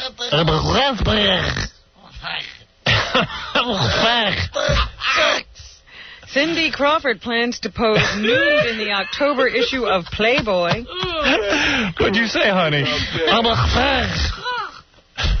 You're doing the movie. All right. I'm writing a movie. Story. Write all this down, Robin. This is valuable. Cindy Crawford is going to pose nude in the October issue of Playboy magazine. She says the photo spread will show her naked. Not everything, but almost everything. Really? Yes. They say the layout will no doubt heighten interest in Crawford's September 22nd ABC special, Sex with Cindy Crawford. No vagina shots? In it, she'll examine America's attitude about sexuality. I was reading some interview with some actress, and she said, I really admire Cindy Crawford and the way she moves or something. And I was just like, yeah, well, what else would you admire her for? I mean, she doesn't really do anything. Oh, the way she carries herself. That's what she said. Oh, because I was like, where do you see her movie? No, she said the way she carries herself. I see. I was just like, I guess that makes sense. Just carry herself well. Matt Damon and Ben Affleck will produce sick of those a guys. 10-hour miniseries for Fox based on Howard Zinn's A People's History of the United States. You know what Howard Zinn is? Howard Zinn was a professor at Boston University when I went there. Yeah? Probably still is. And all the young students were like Howard Zinn fanatics. He's like this left-wing guy. Yeah. He used to give these big lectures, and I purposely never took a course with him because, hey, I'm not going to kiss his ass. Let him kiss my ass. Well, he doesn't need you. All right. I don't need him. I did fine without his damn class. The book chronicles U.S. history from a youth-oriented view, celebrating unsung heroes and mostly unknown historical anecdotes. So they're going to do that for Fox. The two Wonderkins. You're a Fox, Robin. Yeah, cool. Impress us all and contend getting more work. Matt Damon is also starring in Saving Private Ryan currently. Here he is discussing Fame. Oh, come on. I don't want to hear from him. You really want to hear from him? I want to hear what he has to say about Fame. It's cool. I can get a lot of chicks. I dumped Minnie Driver, and now I got another chick. I think you can either buy into it or not. Yeah, man. And, cool. You know, they always said about, say, Michael Jackson and Bruce Springsteen in the mid-'80s when they were at the height of everything. They were the two biggest guys in the world, you know. Yeah, man. And Michael Jackson couldn't leave the house without, you know, armed transport and all this stuff. Bruce Springsteen you'd bump into, you know, at the laundromat, you know. Yeah, and, sure. And I think it's what you make of it. You're dreaming. It's what you want it to Yeah, be. I never bumped into him. Yeah. And I luckily haven't had the need. I bumped into Bruce Springsteen at the hotel in Los Angeles one time. He took right off. And I don't yet have the money for that. So it's a good thing. And wasn't it a nice hotel? It wasn't just the Howard Johnsons. Right. It was real nice. And he was just like, no, man. And he's like, run into his car. Please. Well, they also asked Matt Damon if it bothers him to be in the tabloids. Yeah, man. I don't like it. Of course he likes it. 2 years ago, if I heard myself complaining right now, I'd beat myself up. So I never want to complain and sound like I don't, you know, I'm not the luckiest man in the world, because I really am. You know, so if that's the biggest downside to it, I'll take it. Good. You know, because the downsides on you know, in the other lifestyle. Yeah, but meanwhile, in reality, he's probably with Ben Affleck and their girlfriends. You know, whoever their girlfriends are, like Gwyneth Paltrow or something. Or Winona Ryder. Or whatever they are. Yeah, and like they're all probably sitting there going, "Oh, the paparazzi." Can you believe what they just said about us? I mean, we're just trying to live our lives. You know, they'll probably sit around like a encounter group. You know, this self-effacing stuff, I'm not buying. Yeah, oh no, I'm very lucky. Or you know, like not making the rent. You know, that's dude. I know exactly what you're up to. Please get lost. Tom Hanks, he's been around for a while, and he says while filming Save It Private Ryan, they asked him if it was hard for him to imagine what it was like to really be in a war. Yeah, it was really hard.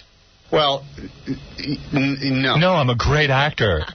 I mean, yes and no. I mean, the absolute stark terror you're never going to feel because, you can see my trailer is right over there. But, I mean, for our job as professionals is to project ourselves into this circumstance.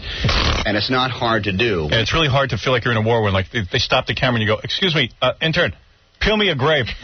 You're actually there. Give me some shrimp. And you have the landing craft, and you waited. They should have blown off one of his legs.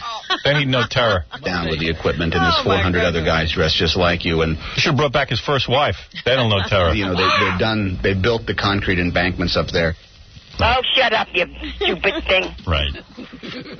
Please. Set his trailer on fire. Then he'll know adversity. Drew Barrymore also has a movie coming out. She could play Sonny in the Sonny and Cher movie on Fox. It'll be Drew Barrymore as Sonny. It'll be Dominic Barber as Chastity. Yes, and who's and Paul Giamatti as Cher. Oh, great, okay. And it'll just be, "Hey, Dad, I got a problem. I think I'm attracted to women." What? "I'm attracted to women. I mean, I love you and Cher, but I don't know how much it's going to take us if I don't have a laughing. So I'm going to go eat something." Don't reject me. Don't reject me. Anyway. Don't ski into a tree. Ever After is another one of those Cinderella stories. Yes. So how is her Cinderella different? I saw a coming attraction of this on Rosie O'Donnell because Drew Barrymore was on. Yeah. It looks so horrible. It's so bad. She'll do any bad movie. This is Drew Barrymore's Cinderella. She's very adventurous and very strong, and she knows how to survive in these times when, in a time when women weren't prone to reading. She's very well read because of her father giving her... Oh, shut up. 90s version of Cinderella. Her crabs turned into a basketball team, and they carry her to the prom. We all love the classic fairy tale, but to tell a different version, something that's refreshingly new, so you go in... It's not new. Like, it would be cool if they did, like, an updated Cinderella. Right, a modern day. Yeah, but, where her crabs turn into a basketball team, and the basketball team takes her to the prom. And her vagina's a pumpkin. Yeah, her vagina's a pumpkin, but they never do that. Thinking you know it's going to happen, and you really First of all, and she's Cinderella. She's a chubby Cinderella. Who wants that? You don't in this version. She's on Rosie O'Donnell telling Rosie, I love this show, and... She's kissing Rosie's ass, and I'm heavy, and I don't care. It's like, well, maybe you should care. I'd like to make a Cinderella with her. At midnight, her career ends. And I think there's something stimulating about that. Thank you. Shut your mouth. Jerry Mathers. The Beav. That's right. That's funny you bring him up. I have his book, the new Beaver book. He's written a book called And Jerry Mathers is the Beaver. He is so scary looking. I mean, he's the scariest adult I've ever seen. Well, his book is now in stores, and here he talks about how porn star John Holmes pretended to be the actor who portrayed Eddie Haskell. When he started his career, he actually went and told people that he was Ken Osmond, Eddie Haskell of Leave It to Beaver. Ken actually sued him in court, and it cost him several $1 million. It's actually a precedent-setting case in California. I believe it's appellate court. And what the courts decided was it wasn't defamation of character. It was satire. So did he win or not? I can't understand what he just said. Didn't he say millions? He lost. It's satire. But who got the millions? It costs, I guess, Eddie Haskell millions to sue. Oh, no. Is that what he's saying? I think so. I thought he was saying it cost John... I'm going, where did John Holmes get millions? Millions of dollars. Where did Eddie Haskell get millions? I don't know. All I know that Eddie Haskell's a cop. Yeah. And he don't have millions of dollars. The beaver makes no friggin' sense. Let's listen to it again and see if we can determine what he's saying. Oh, you got to see these pictures of the beaver as an adult. He's ugly as a real beaver. I've seen him in the tabloid. He's uglier than a real beaver. When he started his career, he actually went and told people that he... Like Beaver trying to make a book out of the beaver experience, you know? They were all kids. Nothing really happened. Nothing. And now it's like, okay, now he can't even tell this story straight. No one can figure out what he's talking about. Was Ken Osmond, Eddie Haskell of Leave It to Beaver. Ken actually sued him in court, and it cost him several $1 million. It's actually a precedent-setting case in the California, I believe it's appellate court, and what the courts decided was it wasn't defamation of character, it was satire. So he lost. Yeah, Yeah, and of it course. cost him millions. Wow. Well, the case is completely stupid. Well, if somebody else says that they were you, They do it all the time. and they were a porn star, Got a big penis, I'll be happy. here Jerry tells us why he wrote And Jerry Mathers as the Beaver. Can you imagine a book of this? I'm reading it. I've just turned 50. I turned 50. And looking every year of it. In second. And 50 is kind of an interesting birthday for men. I think for women it's more 40. But at 50 you suddenly say, gee, I've lived a half a century. Talk about nothing to write. There's 3 chapters on one Boy Scout meeting, I think. And I probably am not going to live another half of a century. And I started reminiscing about my past life and said, you know what, I could write this. And I started writing it. And the next thing I knew, I had a book, and it came out just in time for my 50th birthday. Good for you. Wow, isn't that perfect how that all worked out? God, does he sound weird? And former Saturday Night Live cast member Norm Macdonald has inked a deal with Warner Brothers TV to star in his own sitcom. WB. It's going to be co-created by the executive producer of The Drew Carey Show. So congratulations, Norm. Had a little run of bad luck there, but now things are all looking up. Way to go. That's what's happening. All right, Norm, good luck to you, pal. Thank you, Robin. Jackie Pennock's joke page Martling is on a career roll. His Joke Button CD-ROM for Windows has over 330 filthy jokes, only $12 plus $4 U.S. shipping. Free cackling screensaver. Buy 2, get 1 free. Call 1-800-323-KING. And tonight, join Jackie for a chat and stump the joke man. Oh, on E! Online. Yeah. 6 p.m. Oh, you must have written this down. 6 p.m. Eastern Standard Time. I might go on this. I might want to see this. Yeah, maybe we could talk to Jackie for a change. Yeah. For animated jokes and a link to E, visit jokeland.com. Bet it's going to be great. Thank you, Paul. Don't plug all the whole time you're doing it. Oh, shut up. Right. Actually talk to people. Thank you, Paul Giamatti, who was in my movie as Pig Vomit and now in the new movie... The Negotiator. Negotiator. And he has a new movie opening in August. Thanks to our male whore, Joel somebody. Joel Hoare. Hey, Howard. Yeah. First of all, Paul Giamatti's movie opening up in August is Safe Man. And do you want to hear a guy on line 1 who can sing the Baba Booey song? He's a professional opera singer. Okay. Oh. All right, that's nice. Mark's gone. All right, get him for tomorrow. All right, thank you. Thank you.